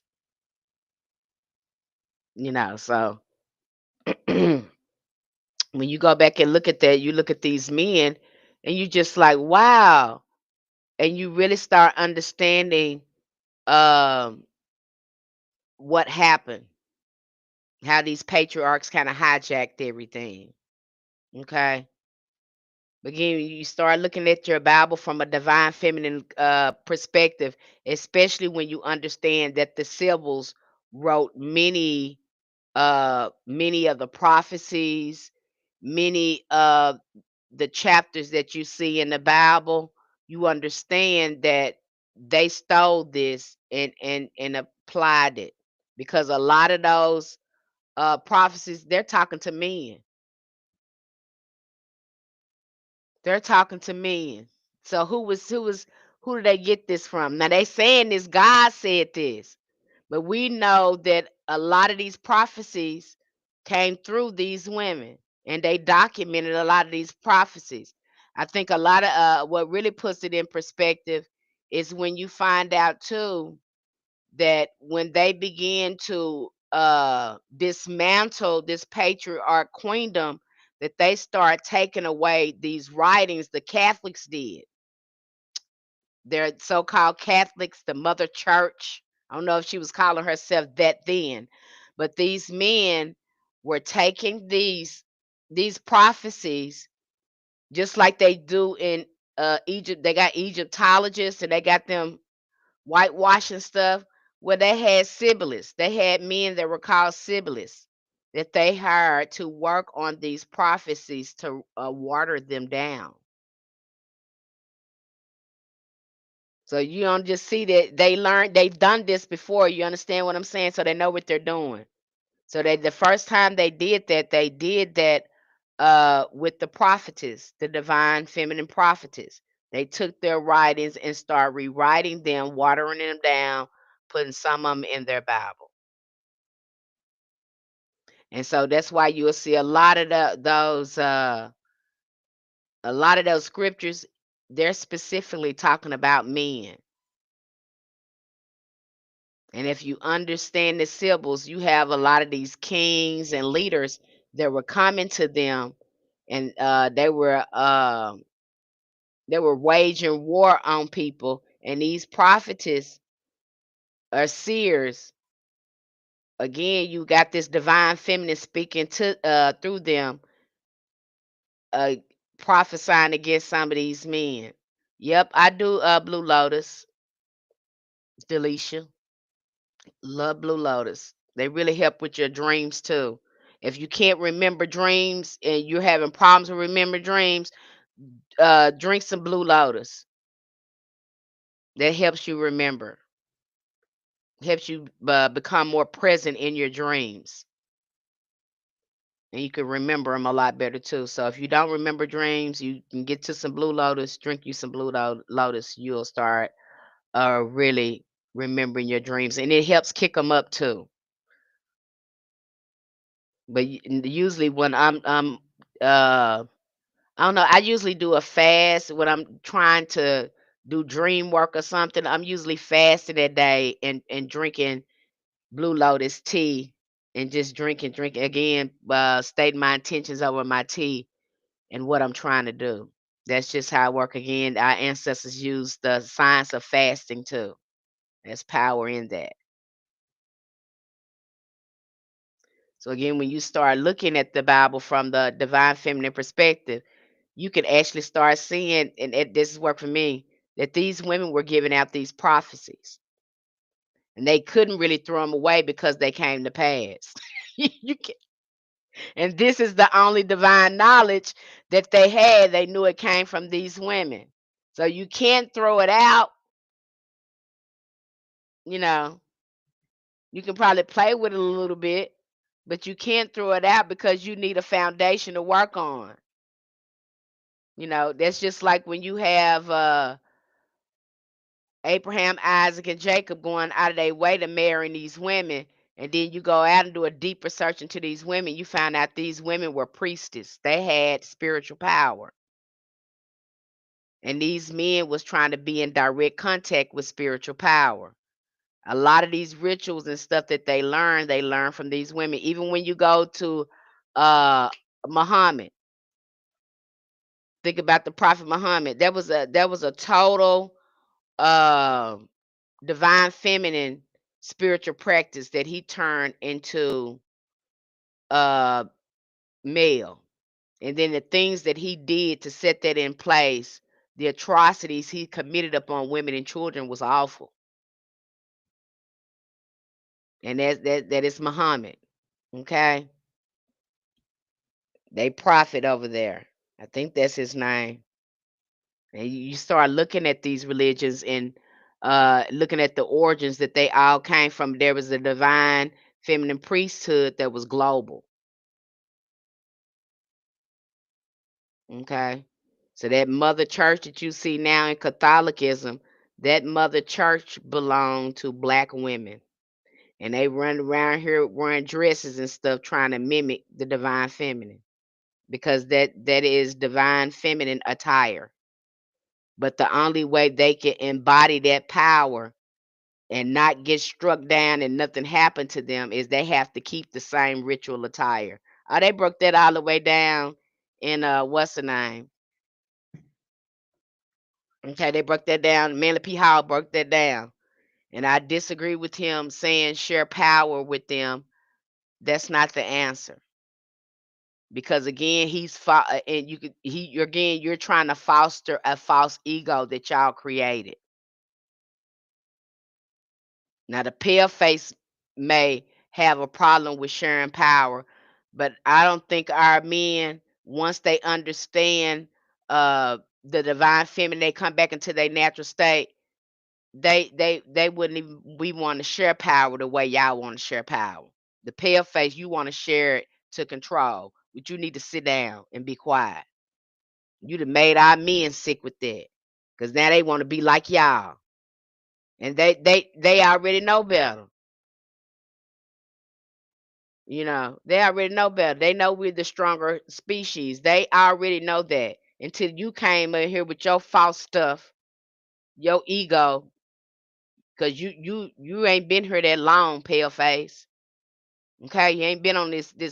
You should just really sit down and be quiet.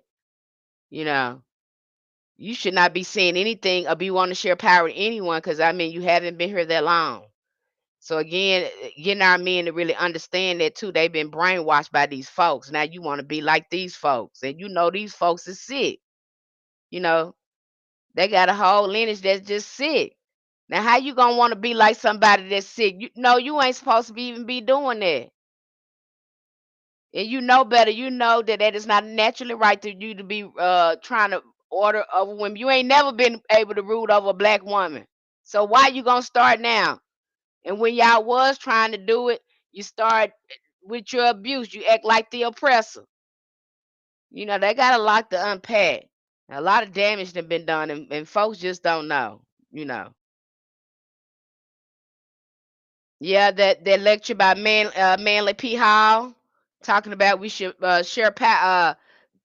He admits in the lecture that men are inferior to women. And that women need to have pity and mercy upon the divine masculine, which there is no such thing as that. There's no such thing as divine masculine. It's just no, everything comes from divine feminine. Even the divine masculine has to go through the divine feminine, even to become a male in this third dimension. He even has to go through when he's going through what do they call it? As a fetus, he has to go through that female metamorphosis before he even becomes male. And I can even break that down further because you see that in Psalms too. In some of the Psalms, there are different Psalms that are for men because men had a lower birth rate and stay sicker because again it's a inferior gene. Okay, they are more susceptible at being stillborn or have a lower rate of survival. And so you'll see in Psalms too, there's a lot of Psalms for men, little boys that always stay sick. Okay, it all lines up together. But if you ain't did your research, you haven't been doing your studying, you'll probably miss this. And maybe some men miss this, but that you'll see that in some of the Psalms. What I think it's probably in the secret teachings of Psalms because I think we have like I think I have like two or three books over there, and we break down the meaning of Psalms and why some ancestors use specific Psalms for little boys because a lot of boys stay sick. Okay, again, it's a mutated gene, so it's not going to be stronger than the XX chromosome. So the XX chromosome is the original and dominant gene. And so the survival rates with the XX chromosome is higher than the XY chromosome. I'm sure a lot of you didn't know that. Okay. But once you start looking at that Bible and understanding the symbols and what they was saying and looking at it from a divine feminine perspective, this thing is for men. Okay. And how they set up a lot of these religions. You look at a lot of them, all of them start off divine feminine. A lot of them. And I'm talking about across the cultures. And it's like these men woke up overnight and just start flipping everything to men. I'm like, what happened? What happened that all of them got the same damn idea? Was it Western civilization? What was it that all of them start acting like that?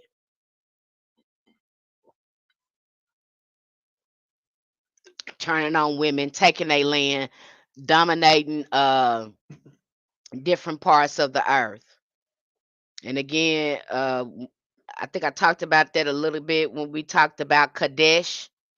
The Kadesh temples in the Bible, they want you to think these are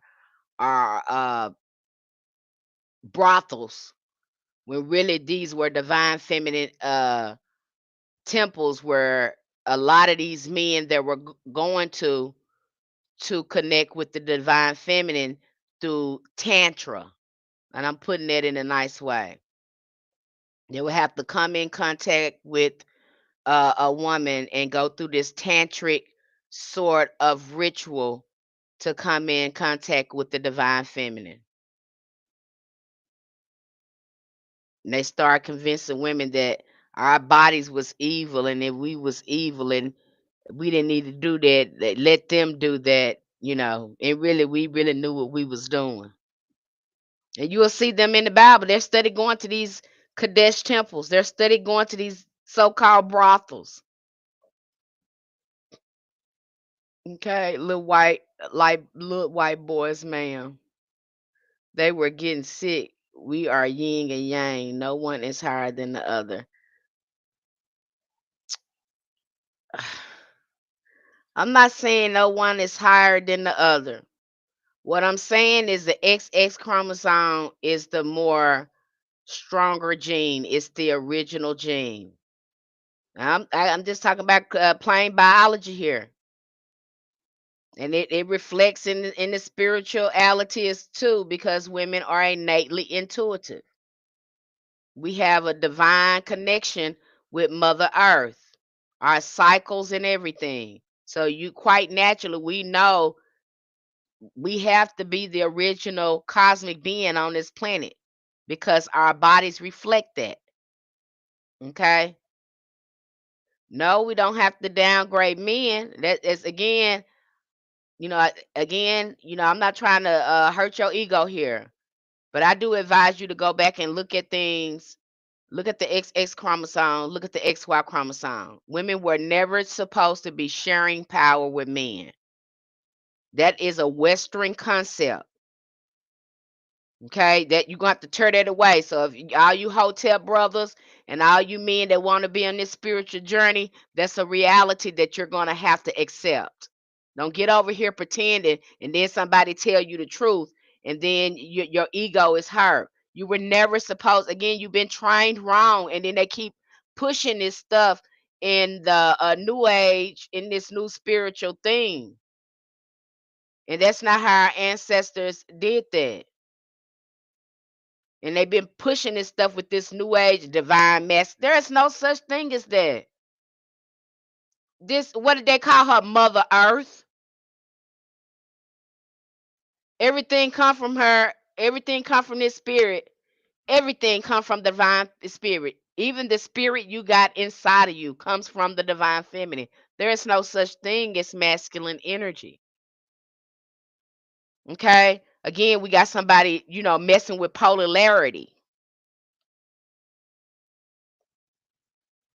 trying to name stuff when it's again, they don't understand these concepts and how that works.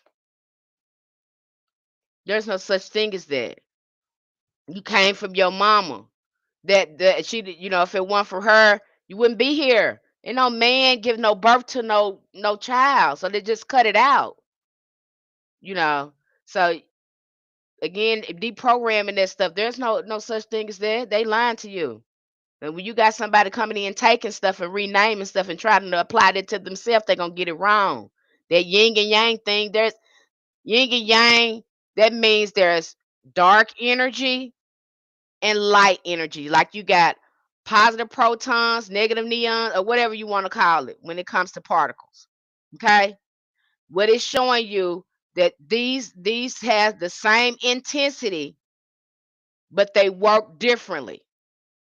There is not supposed to be called divine masculine and divine feminine. But when you stealing something and you trying to apply it to yourself, you're gonna be renaming stuff and probably rename it wrong because you don't know how to use those energies. That's why they call our magic black magic, because we can work with dark matter. It's not evil, it's just more intense and work differently. Okay? Just like you got some people that work with light magic. It's not inherently good. It just works different from the dark energy. Okay, that's how it works. But you got them saying yin and yang, divine masculine, feminine, dark feminine, and all that stuff. Again, trying to make the feminine look bad. Always comparing her something with dark. But when we look at the attributes and we look at the atrocities of men, who's dark? Because, I mean, you had to unalive a whole civilization of women and children to put yourself in charge and then lie about the whole human race and creation. So who's dark? Let's keep it real here. Let's not act like, you know, we don't know what's really going on here. We know what's going on here. And men gonna have to get that, especially men of color. Y'all got to get that out your head. It felt good, but you got somebody fooling you. The pale face is fooling you. Okay? And then he wants to control the portal of women. Because if ain't nothing coming through this portal, this world don't work because ain't nobody bringing no souls in here for you to exploit. And that it kept women disconnected from their own portals and from their own bodies, knowing the real power of their bodies through misinformation. And we done pass this stuff down to our children. So it's just a lot to correct here.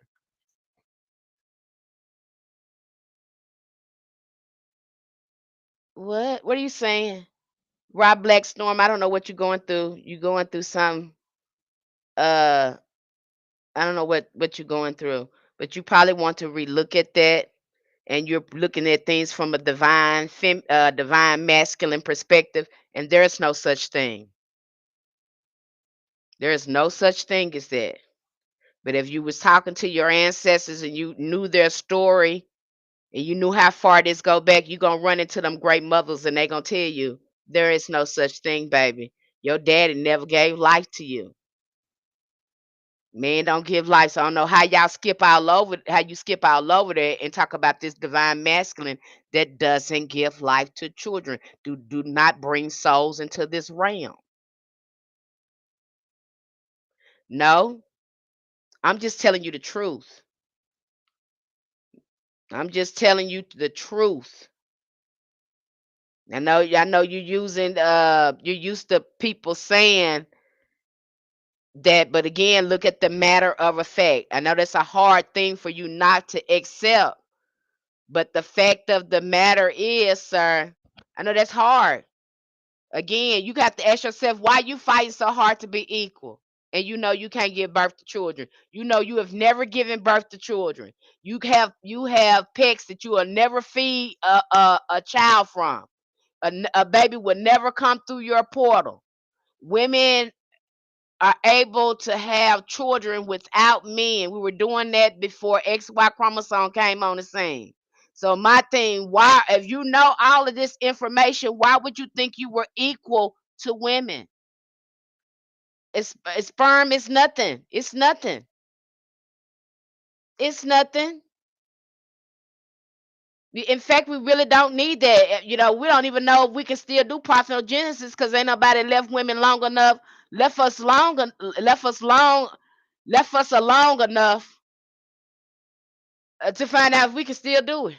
So we probably still can do it because the way science talk, if the XY chromosome go extinct, which y'all gene is going extinct, the Y chromosome is going extinct.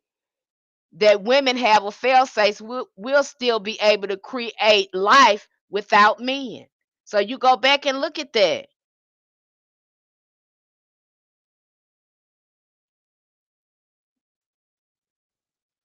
Okay.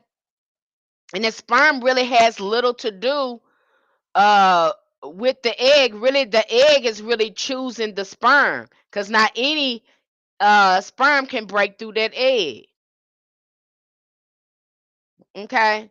And that the sperm is again, it's not more significant than the egg, because even with her embryo, again, there's a fail safe in her body, in our body, where we can produce children without men. So if that's telling you that, again, how can you be equal to that type of being?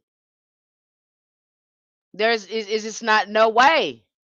And then Mother Earth is divine feminine. Our whole body type, our whole body structure interfaces with Mother Earth, even down to the moon when it comes to our moon cycle. You don't have that. You are not connected, interface with nature like that. Women are.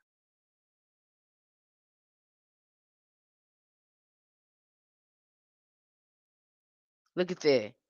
Somebody, and the doctor removed her stuff because they trying to control her. Again, trying to control your portal. Again, they want to control the portal.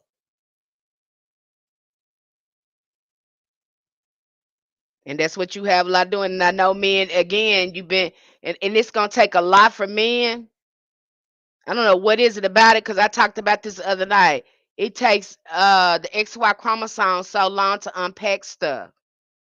Now you got some men that's just unpacking and they got it together. They don't have a problem with it. They already know what it is. They know the truth.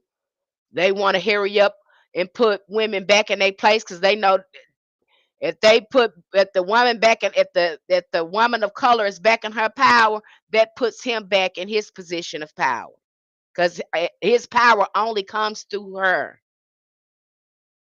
She is the lawgiver. But all men are judged by the elders. Okay, so it's important for you to know how, because you don't even know how we did things back then in the indigenous community where we come from. We've been so far and disconnected from it. We got mothers that run a whole house and ain't no daddy around. But then you want to say that you're equal to women? Come on now. You got some men, there's some men that do it too, but more than likely it's gonna be your mama doing it. That ain't nobody say she gonna do it perfect, but she gonna do it. So again, just look at nature. What you see in nature? I don't see any ducks. I don't see any raccoons. I don't see any animals in nature following their father. Most of them are following their mother. It's some of it just common sense if you just sit around and look at nature. Most of them are following their mother. How did the alchemy? Most of them are following their mother. They're not too much following their dad. It might look a little different in the primate uh in the primate species. It might look a little different over there with them, but you really don't see that there. Okay. So let's just, keep it real. And I know men, they want to fight for this divine masculine. I'm sorry they lied to you, because there is no such thing. They gave you that in the reverse. They made up stuff to apply for themselves, because they did not develop the arts. They did not develop the magical arts. They did not construct the celestial alignments. The celestial alignments has nothing to do with men. It was always with the divine feminine. And you can see that in our bodies. And if there was such thing as a divine masculine, where do we see it in the heavens? And where do we see it in the earth? We even call what? Mother Earth, Mother Nature. There's nothing reflected.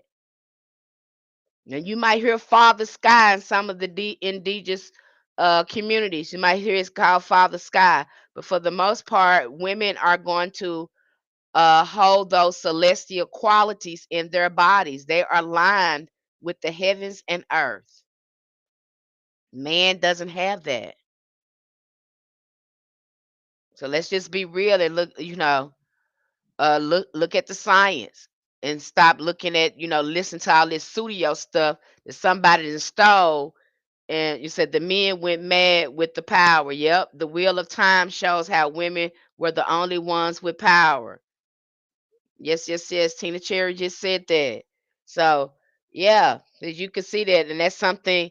Now, what I was finding too, y'all, because you can go back and that's easy for men to think that because you got so many of these men writing these Egyptian books, and they leave out the older matriarch civilization that was in Kemet. You even had some pharaohs. That's why I don't know what I really, they talk about that civil dispute that was in Upper and Lower Egypt, but I'm starting to think that there were some gender wars going on there too. Because when you go back and look at that, a lot of them buried a lot of the matriarch temples, the goddess temples there. They bear, especially when you get to talking about Wadjet, and then you see later too, when you go into looking at Kemet, you see all these matriarch deities. And then you have, I don't know if the pharaohs did that or who did that, but they start implementing these male deities, saying that they were married to some of these, they was married to Netaru or this or that. And it tripped me out because some of the way they have linked them up and paired them up, it don't make sense. Some of them are their fathers, some of them are their brothers, some of them are their husbands, but these other men deities, they seem to come up at a later time.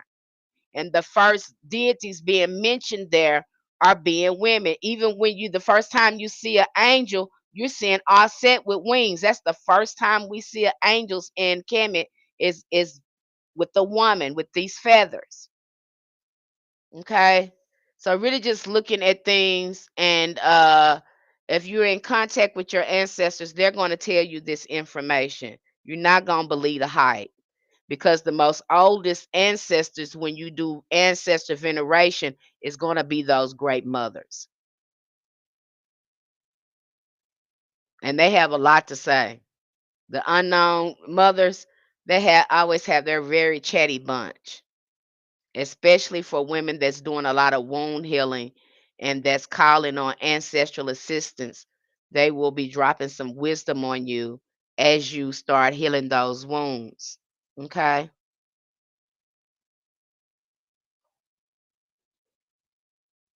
And I see, and again, you got a lot of these brothers, they're into spirituality because it's a fad, it's a trend, you know. And then you have some of us in it because we're trying to heal and we're trying to get back to our original roots and find out who we are. uh there's no hype with us.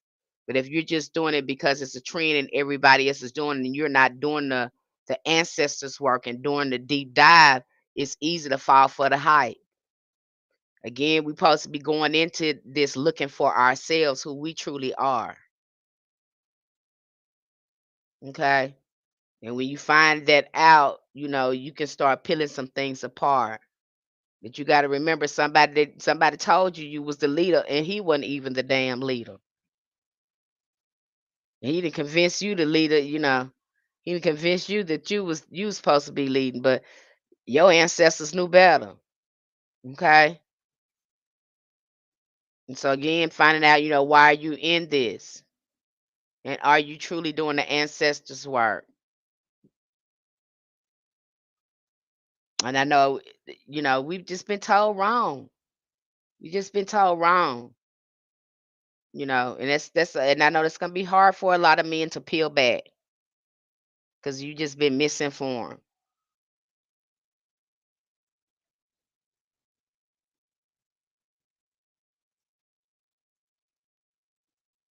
Does anybody else have any questions? Anything you want me to talk about?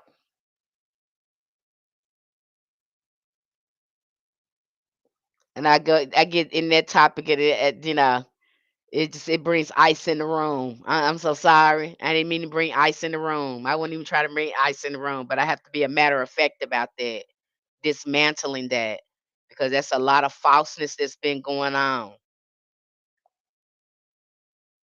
a lot of misinformation. Okay. Tina, I hope you was able to send me I haven't forgot about you. So don't forget to message me if it's something that you can't open. I'll make sure I take care of that for you. Okay.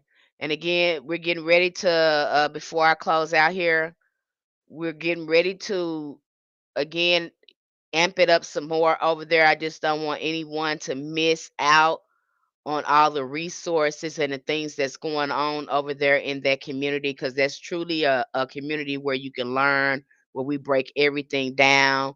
There is no fluff to it. We take the fluff out of it and show you the spiritual science to hoodoo.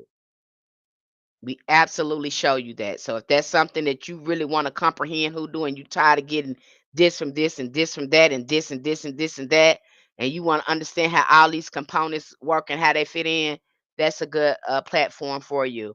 Or if you're a seasoned practitioner and you're ready to amp it up a notch and do some more type of work, especially if you're more into conjure, uh, get over there in the conjecture.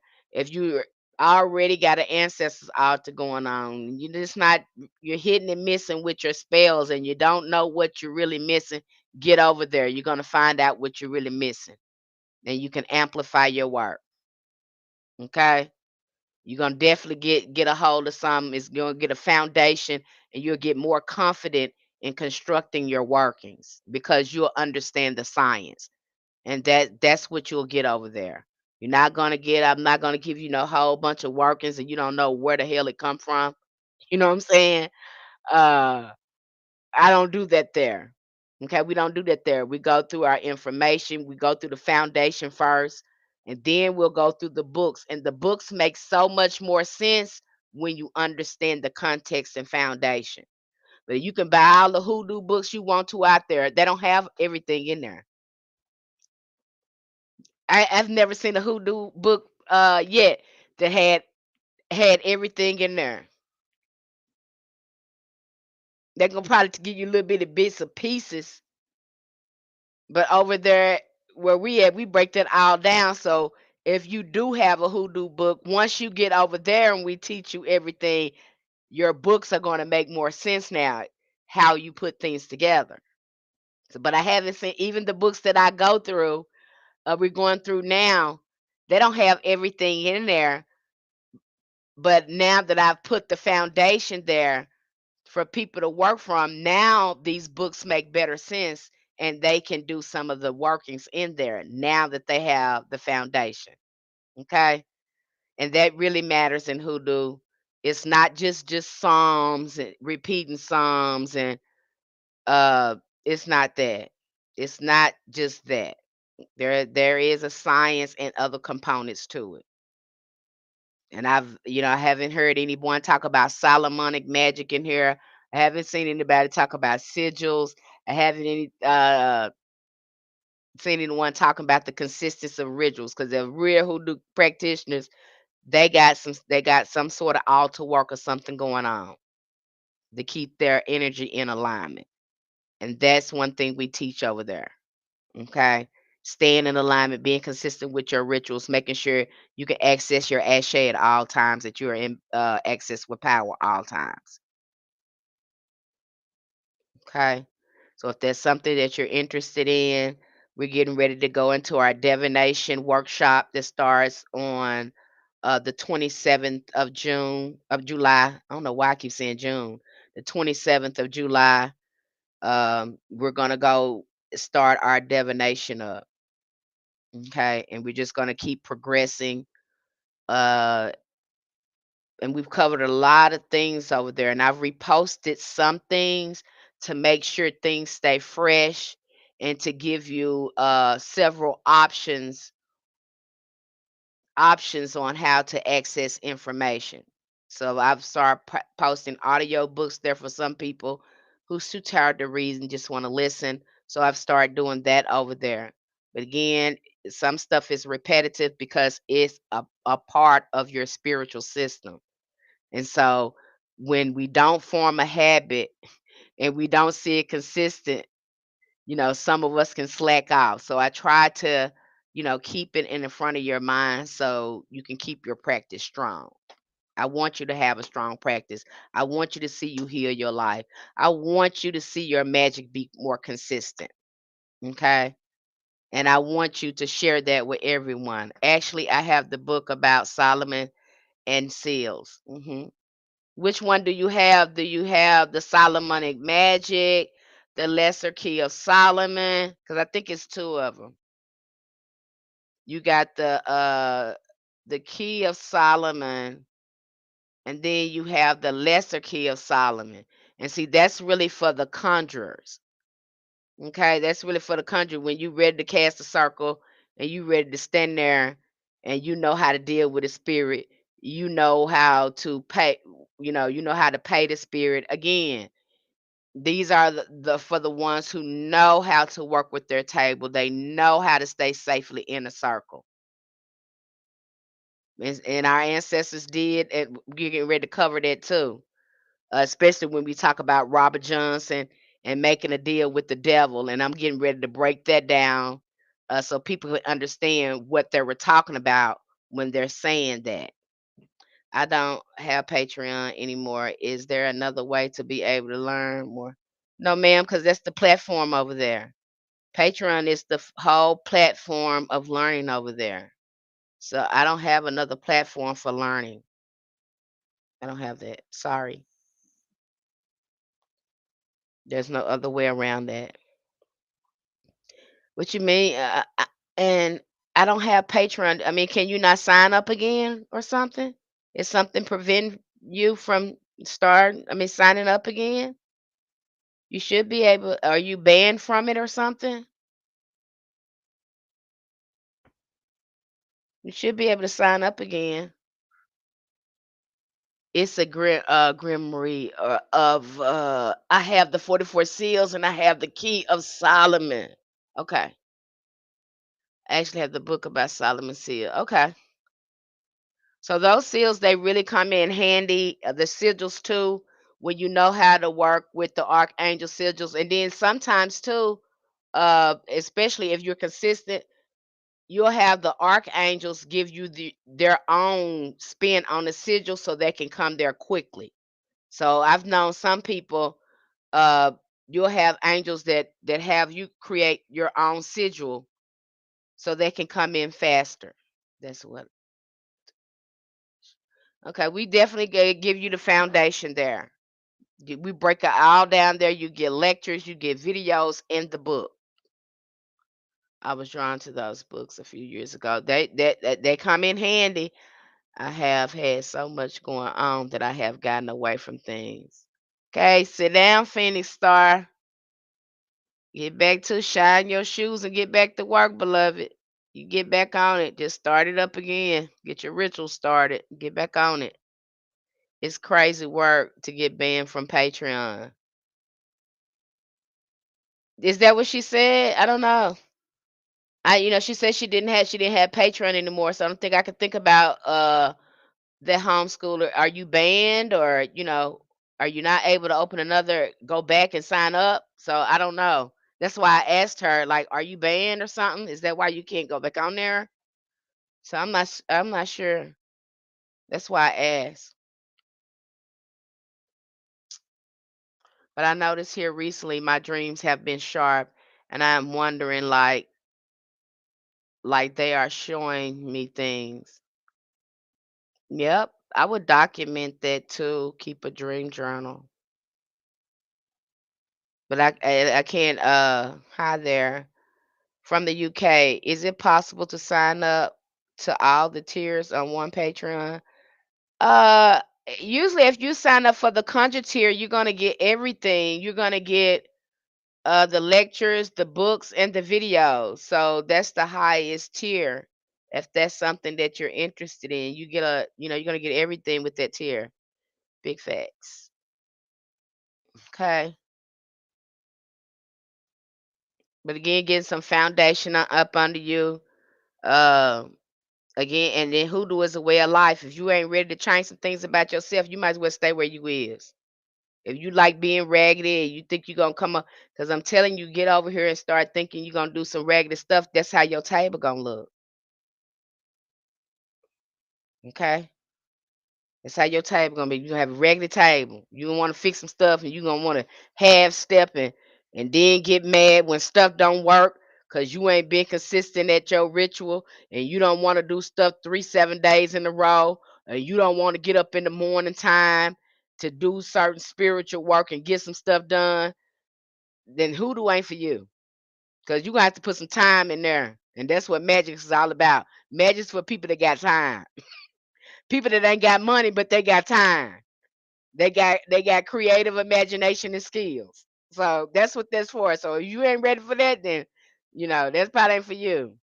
I sent something recently and kept quiet because I didn't understand why three ancestors came to mind, and literally my hometown is flooded. Oh my gosh, I'm so sorry. As I said, document some of this stuff.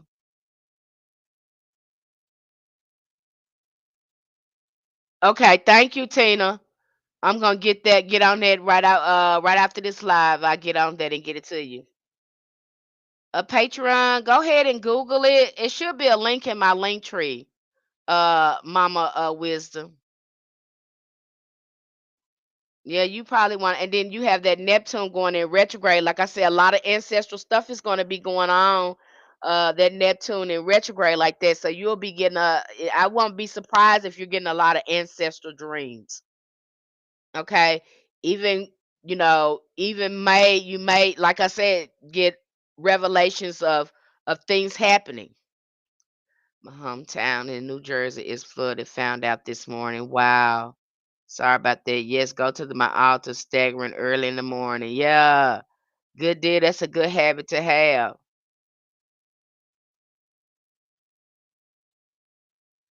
Passed by water and never met him. One of my ancestors passed by water and I never met him, but I kept hearing his name.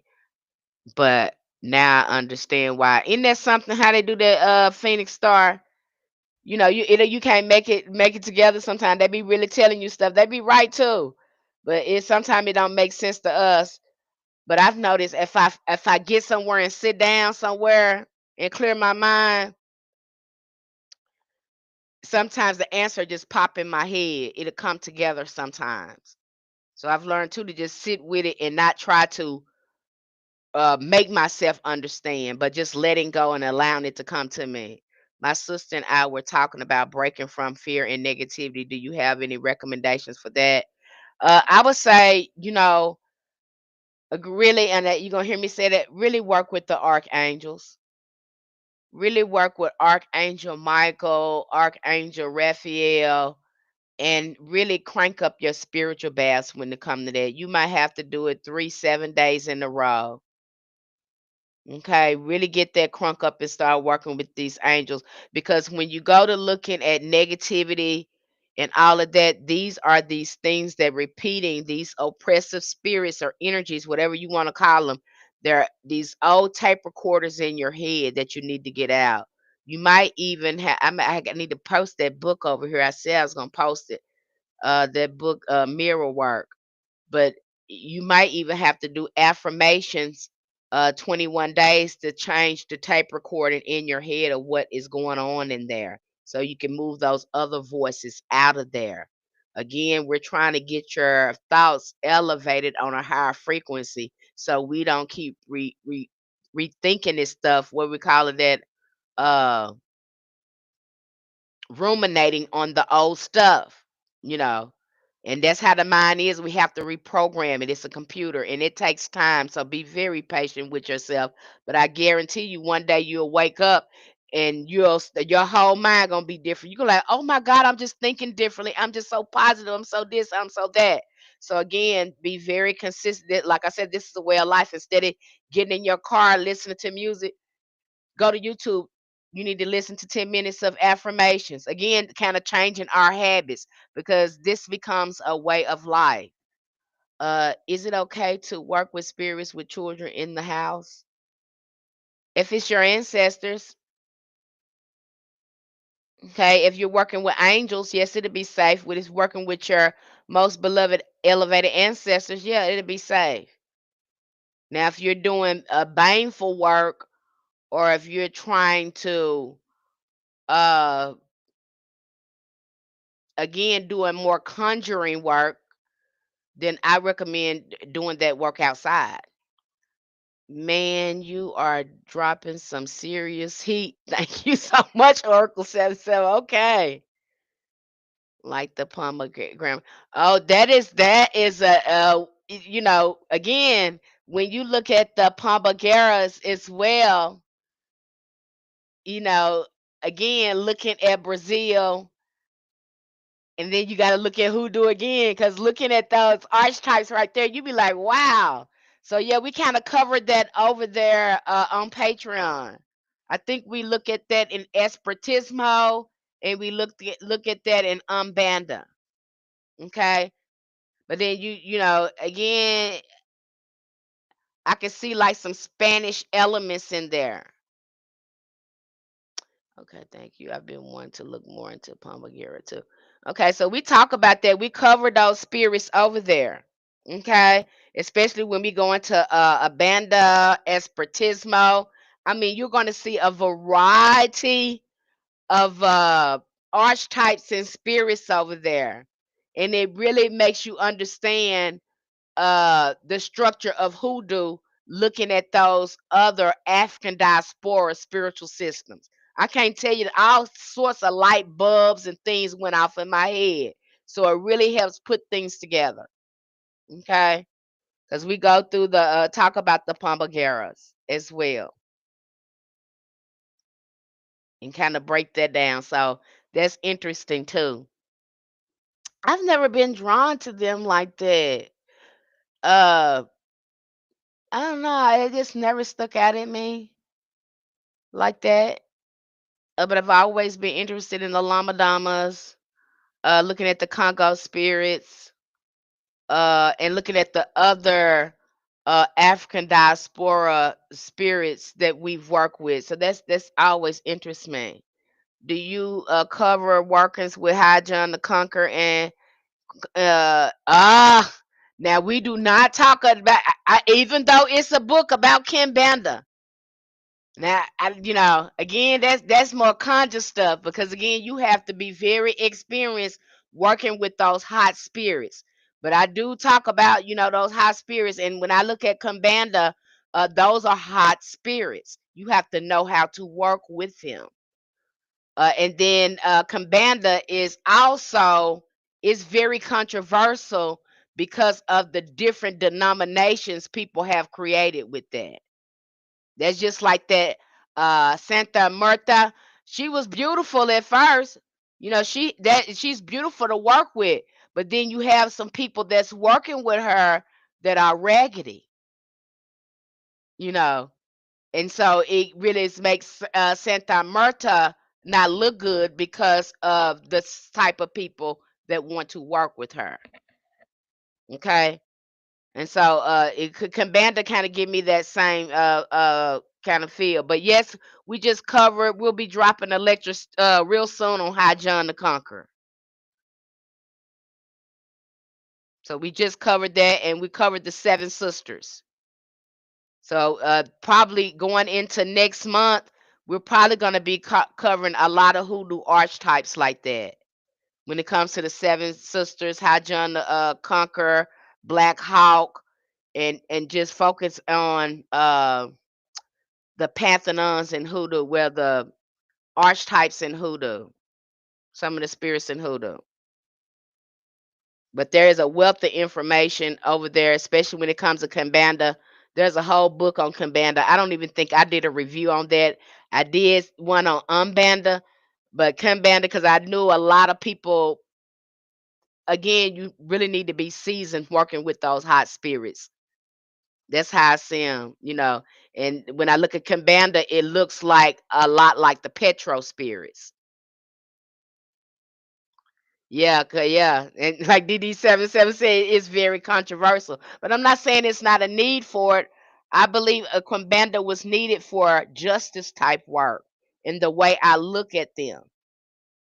So if a seasoned practitioner was to work with them, yeah, they come in handy when you're trying to get justice. But then you got things in the wrong hand. That's why I say spirituality in the wrong hands, it's like giving a child a weapon that they don't know how to use. And so you'll see me do give a lot of safeguards, if, especially when we get over there in the country tier.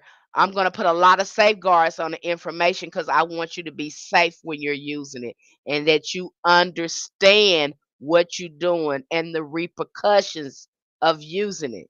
So again, I don't want to just, give you some and carelessly tell you something here.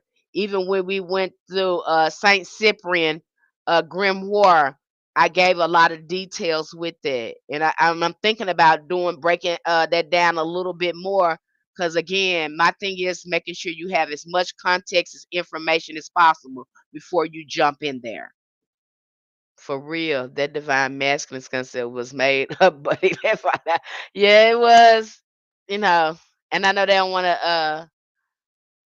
Which Ivory Ravenel said, "I'm so sorry, sweet. I'm just saying that I'm about to sign up for Patreon. Exactly what I need, and I'm the Earth sign as well. Uh, decide on what you want. If you're ready for the rituals, you want to learn everything, then I will go for the ritual tier.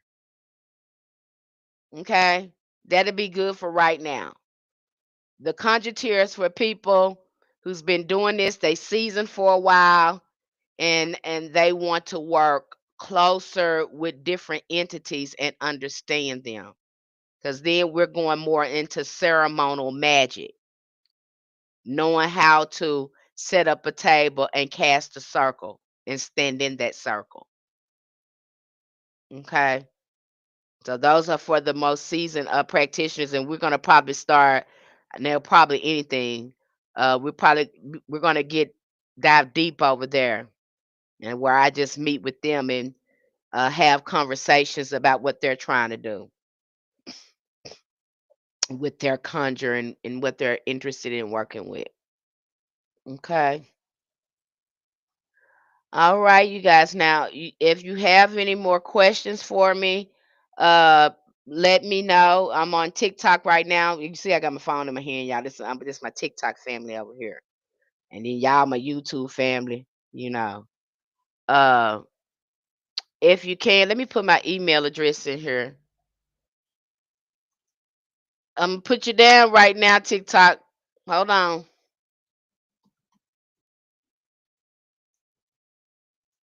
Now, if you want to schedule a reading with me, or you're wanting a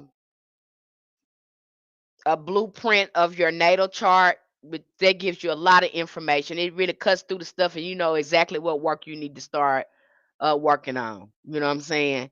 And then what I love about that is you can compare that with your shadow work, and that's exactly what you got going on. So if that's something that you're looking for, DM me or email me. Okay. I would never get in your box and ask you, do you want a reading or if you want any services. That's not me. Okay. I don't get down like that. I'm on both streams. I have revenue say I'm on both streams. Okay. Do we have a book on spiritual baths and Patreon? We should. If there's a yep. We just went through one on hoodoo and cleansing and all of that. Yeah, we just went through all of that there. A whole spiritual hygiene book. So you probably want to look at that book. We just went through that book. Got a lot of, and then we have a lot of spiritual remedies in there too, where you can, again, if you know the meaning of your herbs and all that, beloved, you can construct your own spiritual bath. It don't have to look like nobody else's. It only has to make sense to you, and you can use whatever you got in your kitchen. Okay. I don't let you not having certain things stop you from doing your work, because you can get it done, honey.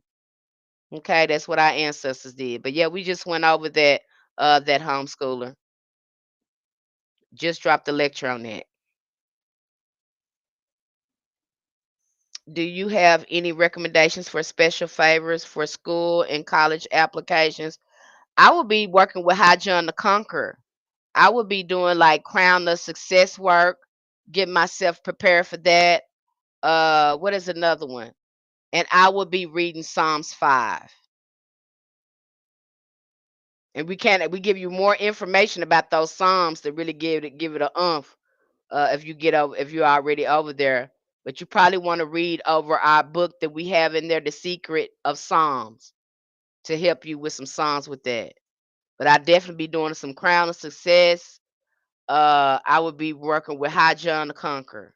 And then I'll be working with Psalms 5 to help me get favor. You just found it. Okay.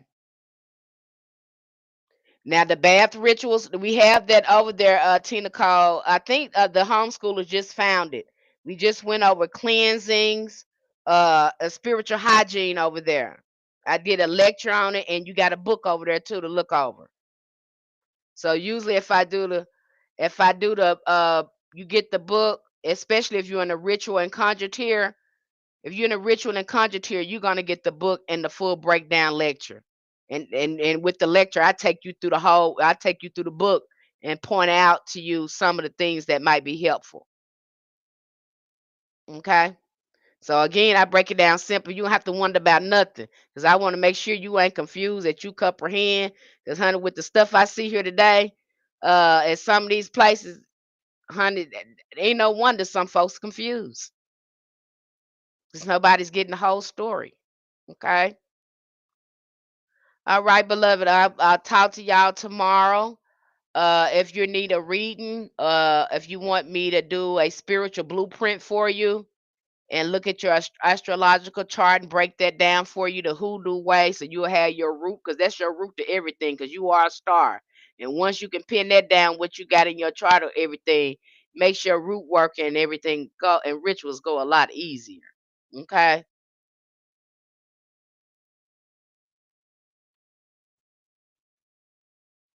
Okay. All right. I'll talk to y'all soon. Y'all